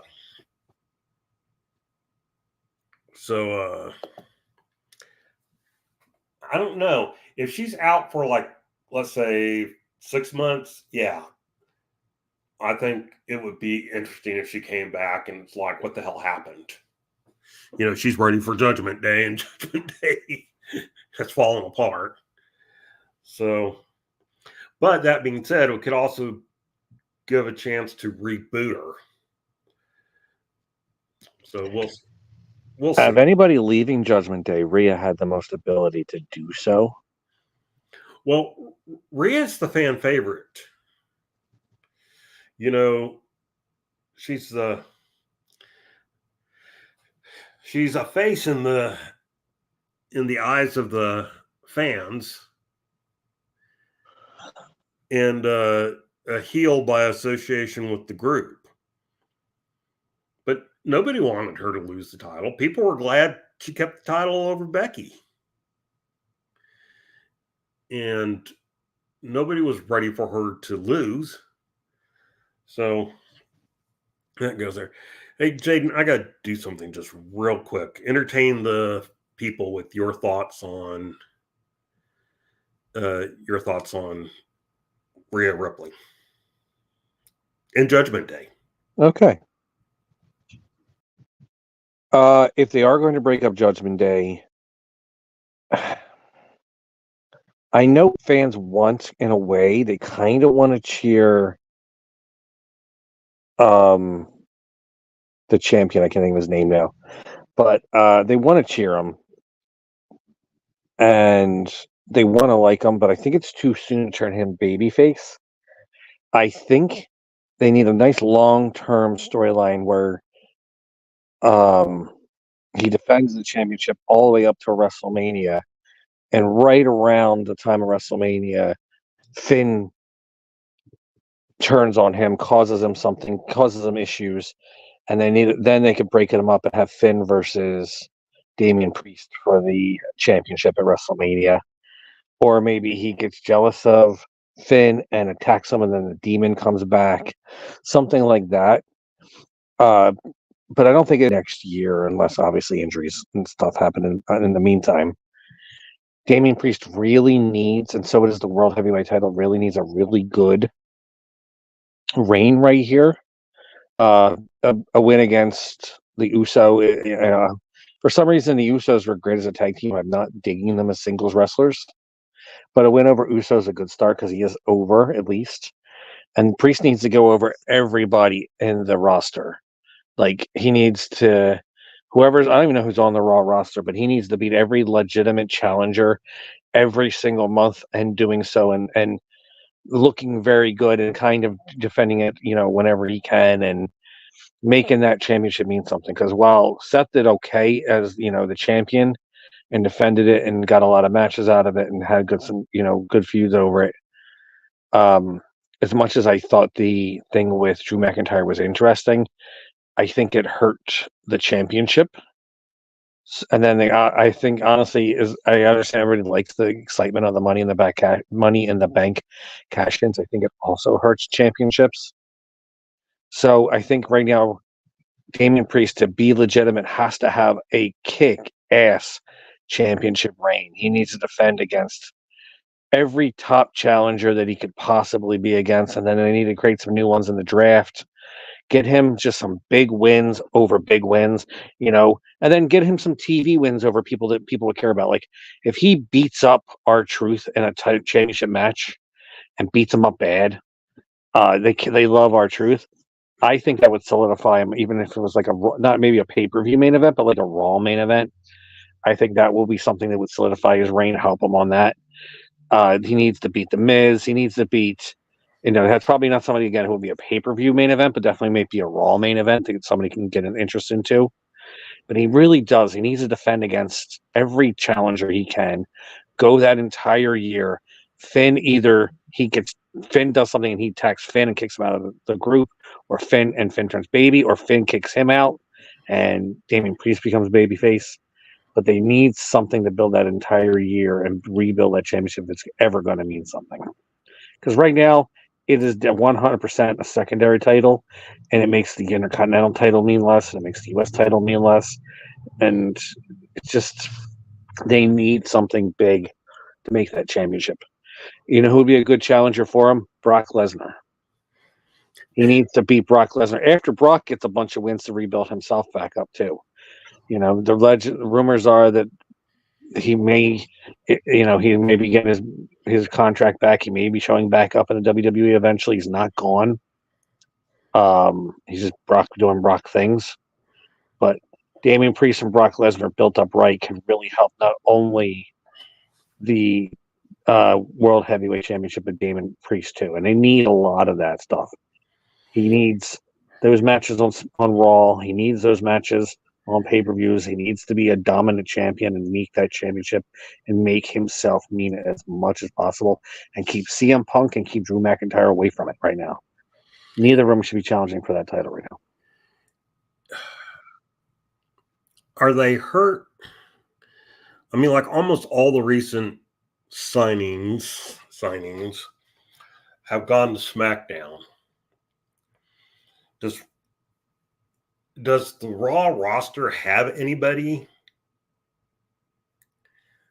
other than CM Punk or Drew McIntyre that can help elevate that title? I mean, it's going to help now if Cody stops showing up on Raw. Yeah. It's really hurt the last 2 weeks. And I know why you do it. You get your top guy on your show to get ratings. But it really hurts because there's no question in the fans' minds and the company's minds and everybody's mind what the top title in wrestling is. And it's not the world title. No, it's not. They do have a draft coming up, so they do have a chance to even the playing field a little bit. Who? Okay, so you said not CM Punk and not Drew McIntyre.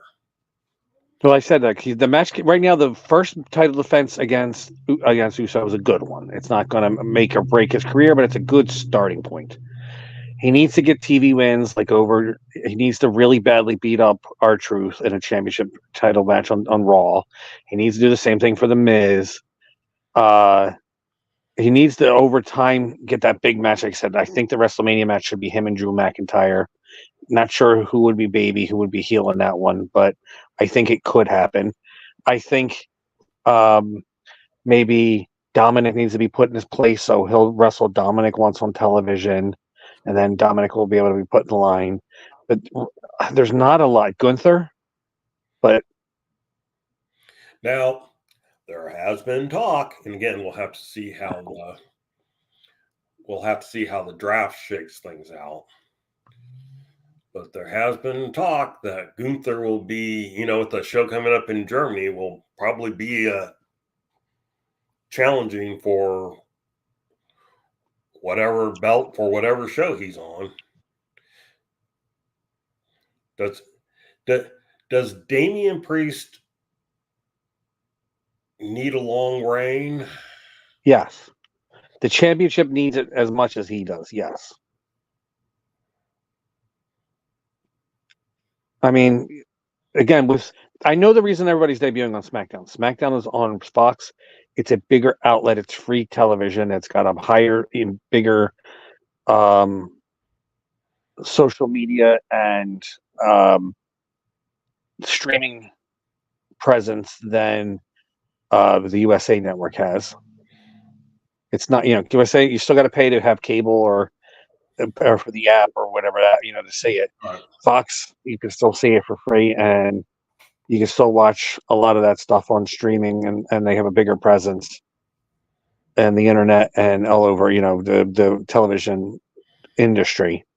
So I think that's the reason everybody's debuting. All the new guys are trying to make stars. It makes perfect sense. It makes very good sense why, like, Steiner's kid, Braun Breaker, and Jade Cargill, and all the people that are trying to get over as new stars are showing up on SmackDown because there's a lot more people seeing them. But any of them can be switched over to Raw and mean something.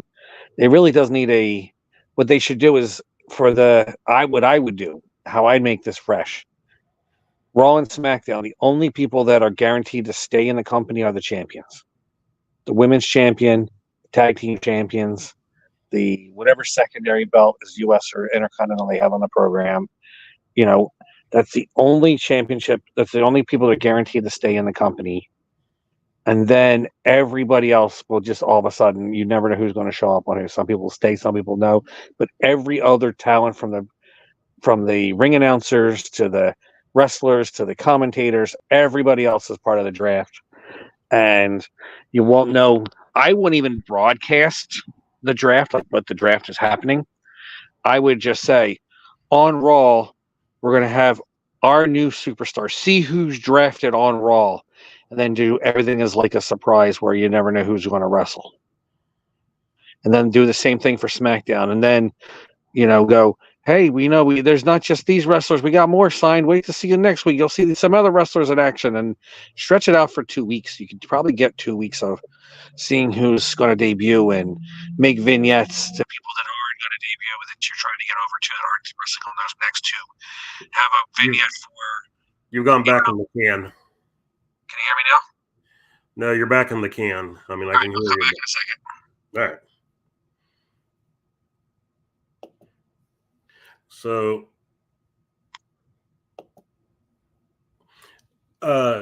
getting to what Jaden was saying, I think you're going to have to do something to get these titles, to get that world title built up to, have some prestige. I just don't feel like it has any prestige at all. And then I think the next thing is, since they seem to be having these titles, similar names, similar belt designs, it makes more sense if you keep them all together than if you put them on separate shows. Have the World Women's Champion and WWE Men's Champion and Tag Team Champion. It seems like they should all stay on the same show. I'm not saying that's what's going to happen, because even with Paul Levesque, I don't have a whole lot of trust that, they'll do a lot of things that make sense, just some things that will make sense. And I do have a question for you, since you brought up Braun Strowman. There is talk that they might want to bring his successful tag team with Baron Corbin. Talk about Braun Breaker. Yeah, up to team with Braun Breaker. Now, I think that would be the most idiotic decision ever made, because we've seen before the things that work in NXT for a smaller audience, for groups that are working their way up don't necessarily work the same way once they get to the big time, to the main roster. Yeah, to the main roster. They're developing Breaker on the main roster as just a powerhouse. Oh yeah. And so Corbin, he'd be an anchor, to be a dead weight, an albatross. It's so funny. I saw an old picture of him when he still had hair. And the first time he was in NXT, and his arms were huge. His chest was massive. And he looked like a grizzled,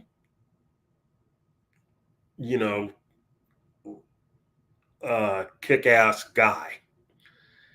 And now, I don't know if it's injury or what, but, he doesn't look that in shape. His arms are smaller. He doesn't have any type of development in his body. He's almost as much a goof as he is a serious character. He never got over the first time. Why would you bring him up and team that with Braun Breaker on the main roster? It's dumb. If they do that, it's dumb. Braun Breaker needs to be a guy that just wrestles every week, shows his athleticism, gets a lot of wins, and then wins the, I guess, SmackDown. If he stays on SmackDown, we'll say the U.S. title. Or if he goes to Raw, wins the Intercontinental title real quick, real fast, over whoever the champion is. Who's the U.S. champion? Logan Paul. Okay.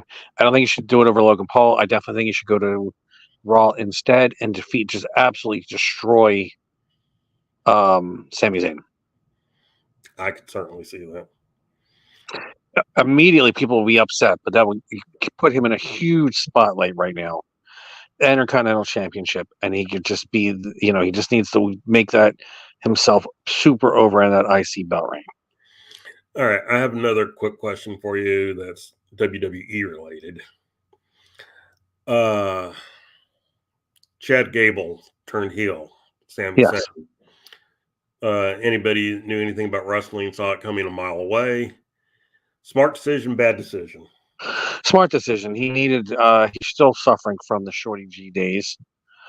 I think it was still a bad decision not to make him Kurt Angle's son, even though that whole angle was stupid. But they should have made him Kurt Angle's son.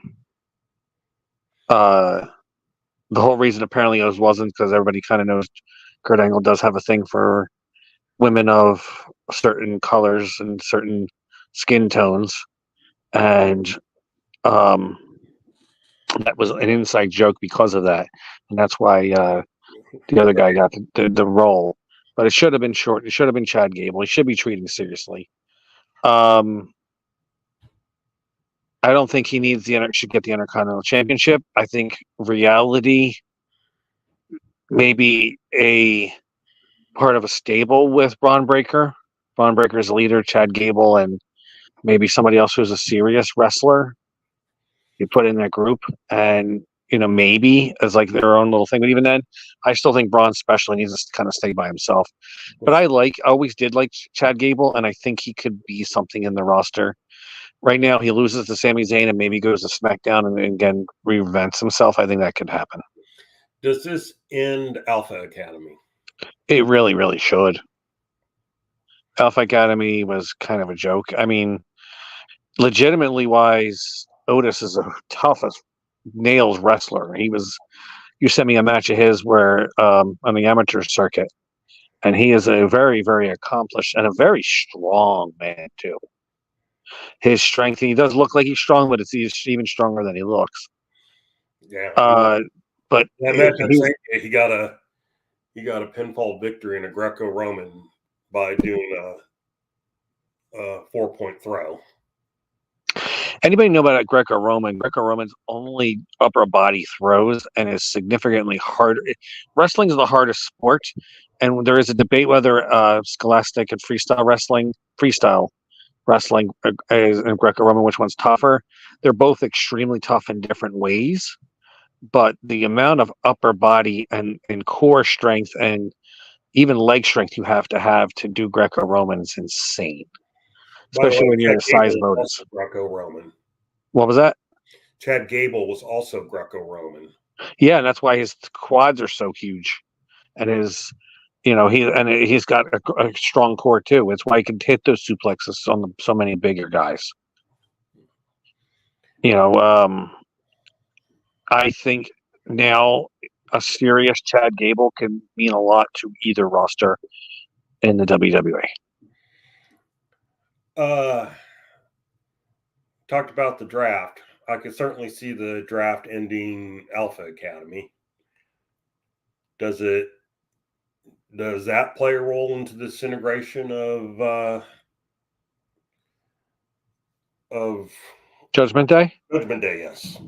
It depends. I hate when they do the thing where they draft. Oh, I'm drafting Judgment Day, where they get them all. Right. I think it would be. I think either staying or going for not Dominic. Who's the other guy in the Judgment Day that nobody cares about? JD McDonough. Yeah, I think either he stays or goes. JD McDonough is the Judgment Day hurts him. I think he's hurt, and no matter which he stays in Judgment Day or goes to another brand. I think Dominic could go to another brand and could be just as over and not hurt him or Judgment Day. I don't think Finn should be separated from them right now, and obviously Priest is the champion. I don't think he should leave either. So I think honestly it should go down to the three again. Maybe get rid of Dominic, maybe get rid of JD McDonough or whatever his name was. And Rhea being pissed that her little dom is gone. Now, here's a very interesting question from my perspective. We talked about JD McDonough. He actually started wrestling in NXT UK under the name Jordan Devlin or something like that. And he was a long-term cruiserweight champion because of the pandemic. The guy that won the title as interim, and then later they dropped the interim and just called him the champion, was Santos Escobar. We got somebody like we were talking about with Chad Gable.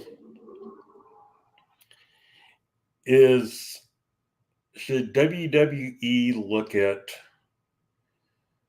reinstating some type of lower weight title? What's this other program they have? WWE Speed. Something on X. I have not watched it yet. I've heard mixed reviews on it. Here's the problem right now.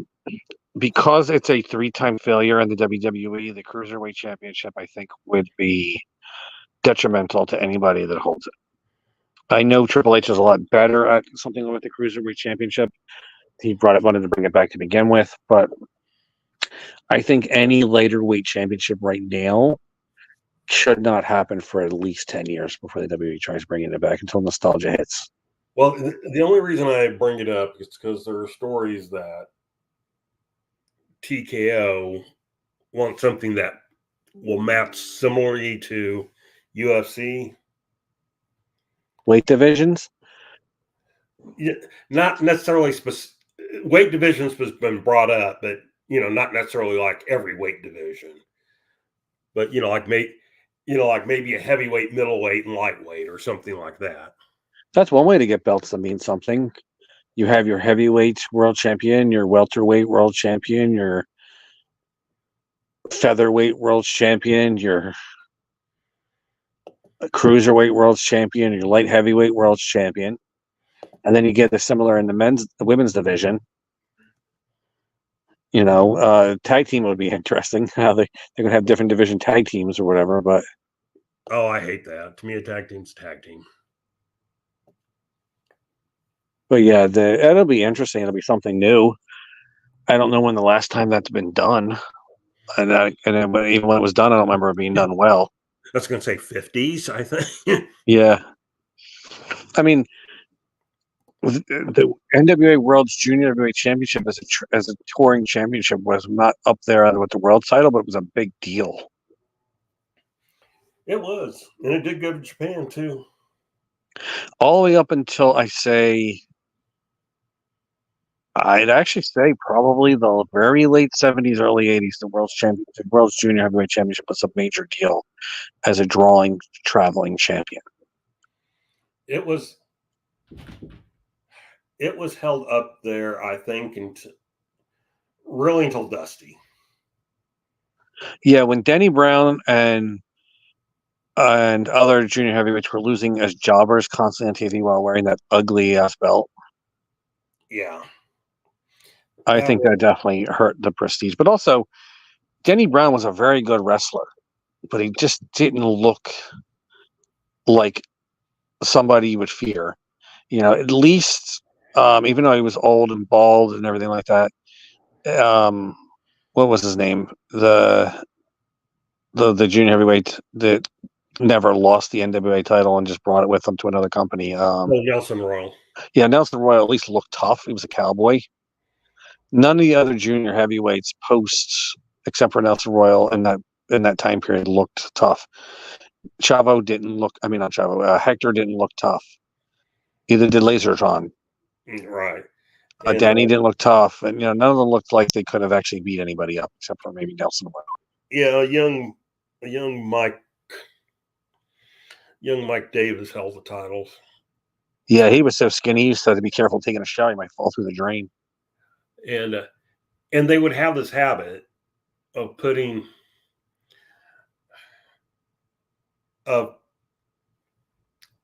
this again was kind of a Dusty thing. He would put the World Junior Heavyweight Champion in with the World Heavyweight Champion, Ric Flair. And then, of course, Flair would win in like 5 minutes. Yeah. He wrestled Denny Brown one time and won 2. And it was just...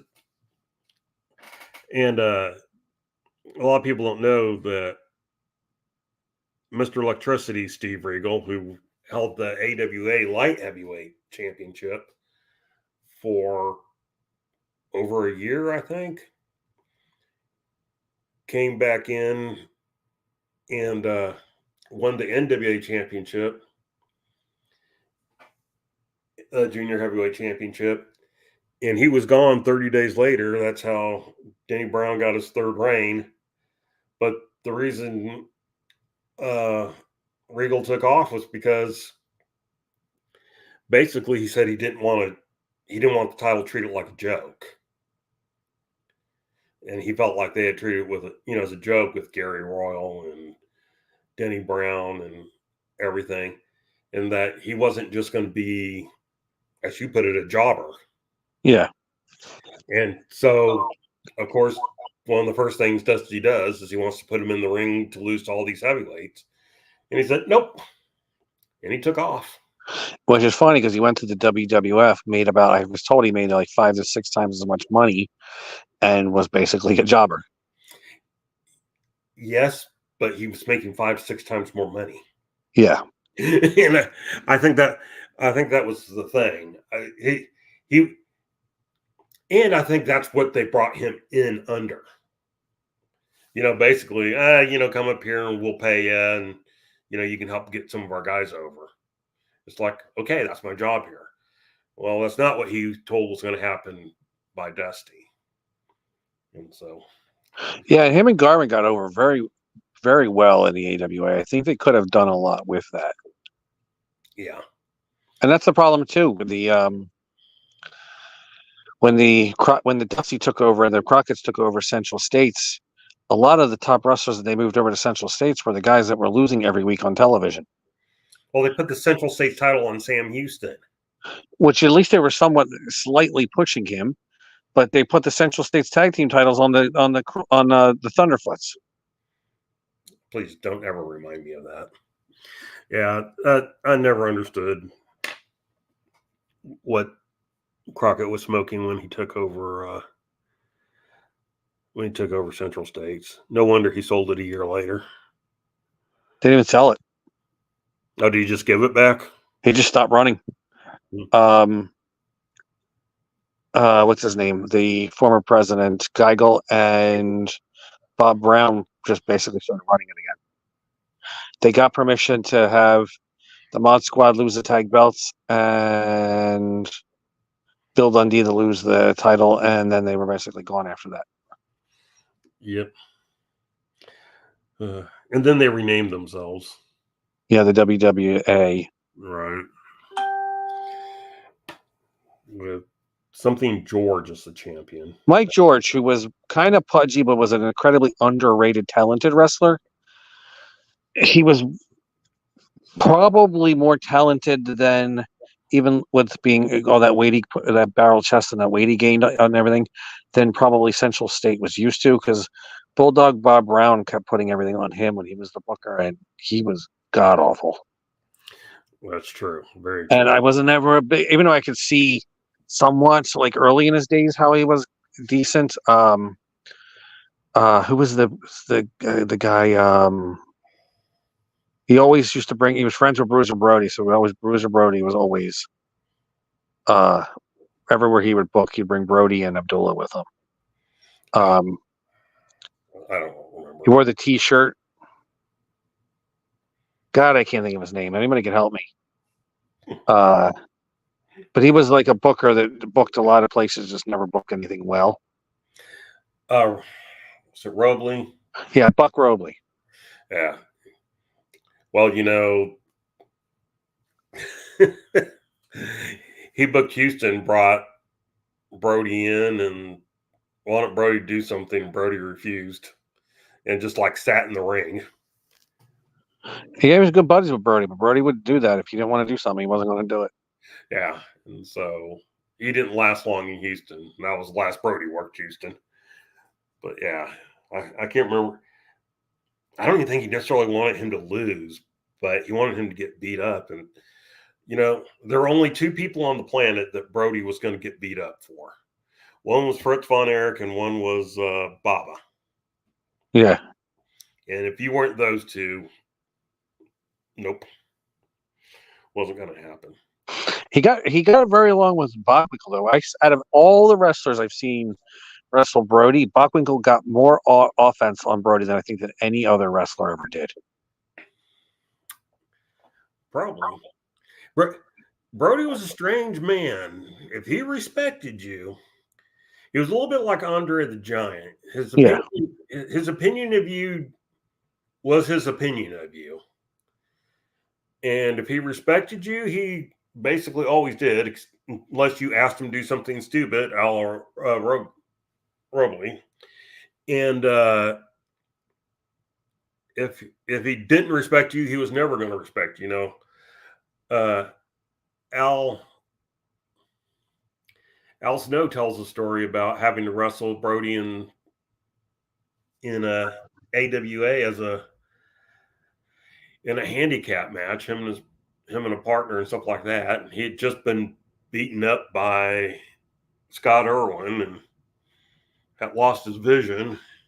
So he went to Brody and was just like, real respectful. And was like, you just kind of stay away from the head or whatever. They just heard how Brody had broke somebody's ribs with his knee drop. And Brody told him, just fight back, kid. You'll be fine. And so he talks about how Brody pounded on him, but stayed away from his head and busted the nose of his partner, because when he kicked his partner in the face, outside the ring, he didn't go down. So he kicked him a second time. He picks Snow up for a slam, tells him to stay still, runs the ring, jumps high for the knee, and he goes, never felt a thing. Pinned me and we were done. There was a wrestler around here, one of my favorite people, Art Palmer. He wrestled as like Baron Von Heller or something like that, as the Von Hellers tag team, and he worked Brody in the NWF. And Art Palmer was a tough guy, and he could tell he was a tough guy. but he was like such a cool person. I love being around him. Well, he told me a story of like how he wrestled Brody once, and Brody beat the crap out of him, and he just sat there and he didn't complain. He took everything else. Every other time that Brody was in that area, he always said, "Who am I wrestling? Nope, I'm wrestling Art. Who am I wrestling? Nope, I'm wrestling Art. I don't want to wrestle him. I'm wrestling Art." So he would wrestle Art all the time, and Art took it as a big compliment, even though Brody was beating the crap out of him the entire time. But he just kept saying, like, "Nope, I'm wrestling Art." Yeah. The Undertaker has a good Brody story too. It's kind of funny. So you can find that on YouTube. But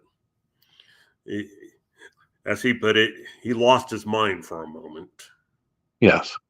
And actually was trying to give Brody instruction in the ring. That chair shot did not look fun. No.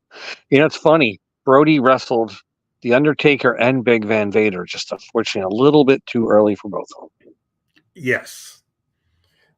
Well, I always thought it was funny that Stan Hansen and Big Van Vader had a huge feud in Japan because they wrestled each other in AWA as, Leon White. And boy, Stan Hansen about took his head off with with its clothesline. To play the devil's advocate, Stan Hansen did that unintentionally to just about everybody he was in the ring with. Stan Hansen was practically blind, and he hit a lot of potatoes. Yep. And but yeah, I remember I watched that match live, and I remember seeing him. Well, all right, it's already 9:13, so we're past our normal 2 hours. I was beginning to wonder if we'd make it 30 minutes when I was trying to get this show started. So, Jaden, dog events. Any coming? Any plans? Yes, there's still the April 25th at the Rowan College of Burlington County. It's a sold event. I can tell you right now, Dr. Zirconium, I don't know if this is set in stone yet, but there's 3 people that is talking about taking on Goldie for the WWGP Championship. Rematch against Chris Steeler. He's thinking about maybe Tank Tolan, and he's thinking about maybe Rhett Titus. It's even possible, based on how much time that there is, that it might be a 4 corners elimination match with the former champion, with Rhett Titus, with Goldie, and with Tank Tolan. There's 4 completely different styles of wrestlers out there, and I think that would be an interesting match, whether it's one-on-one or an elimination match for the WWGP Championship. Also, Breaker Morant's going to be defending the Dangerous Adrenaline Wrestling Gladiators Heavyweight Championship. We don't know against who he is yet. There's rumors that Eric Martin wants to exercise his rematch clause and get a shot. He never got a shot against Justin Adams to regain his championship because he was suspended. But he wants to, there's rumors he wants to do that. There's rumors that Ricardo Rodriguez might want to get a shot.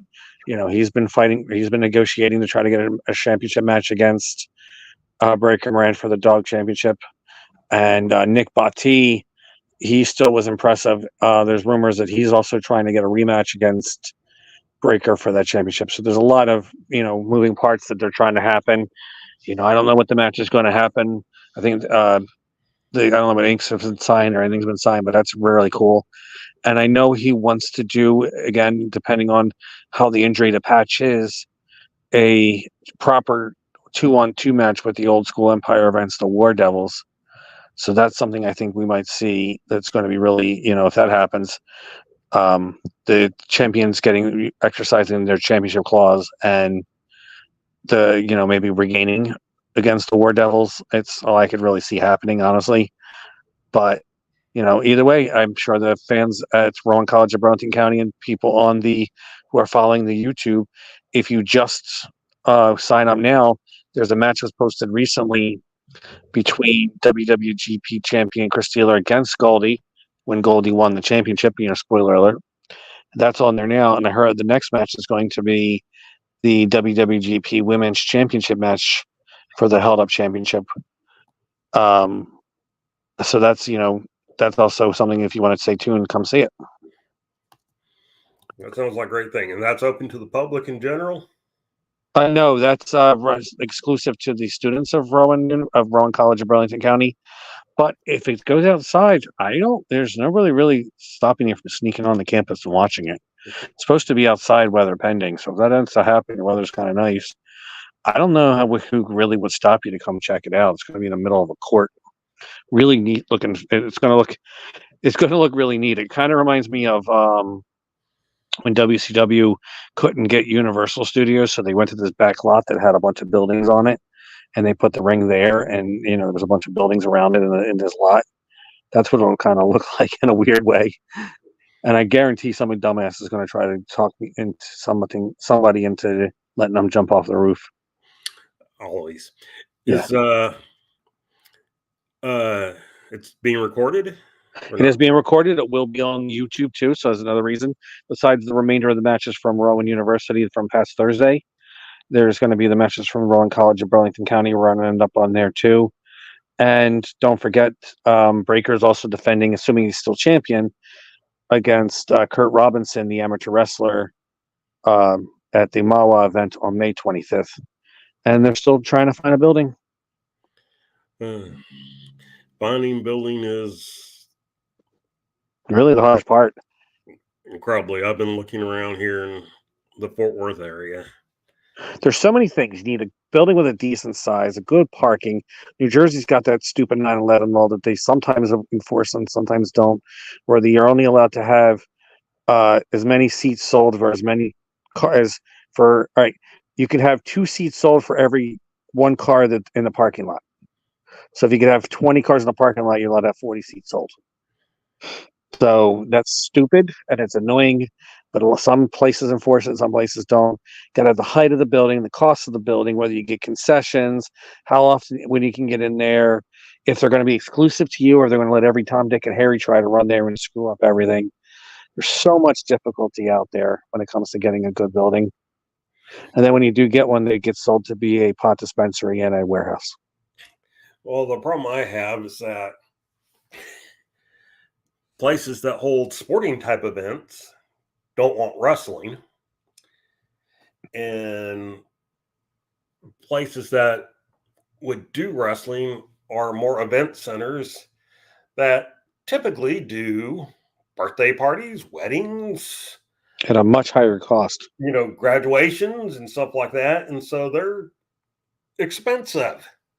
Yes. And they're also not necessarily thrilled about the idea of putting a ring in the middle of their dance floor or whatever. So it's not easy. It's not easy being sleazy. But with that being said, any final words before we cut this stream? Yeah. Add us on YouTube. Like, comment, subscribe, and share. And try to get us to 1,000, and then follow DK and send him cat videos and pictures of hot Mexican girls' booties. They don't have to be Mexican, though. I've noticed that. They don't have to be Mexican, but it is preferred. All right. So with that, we're going to end this night. We didn't even miss Jay at all, other than the fact that I have no idea how to do the intros and the outros. So, do you want me to start doing my impersonation of? Can you believe that some people don't watch the Alliance guys? What do they call it? Podcasts because they're ugly. Good night, everybody. Bye, everybody.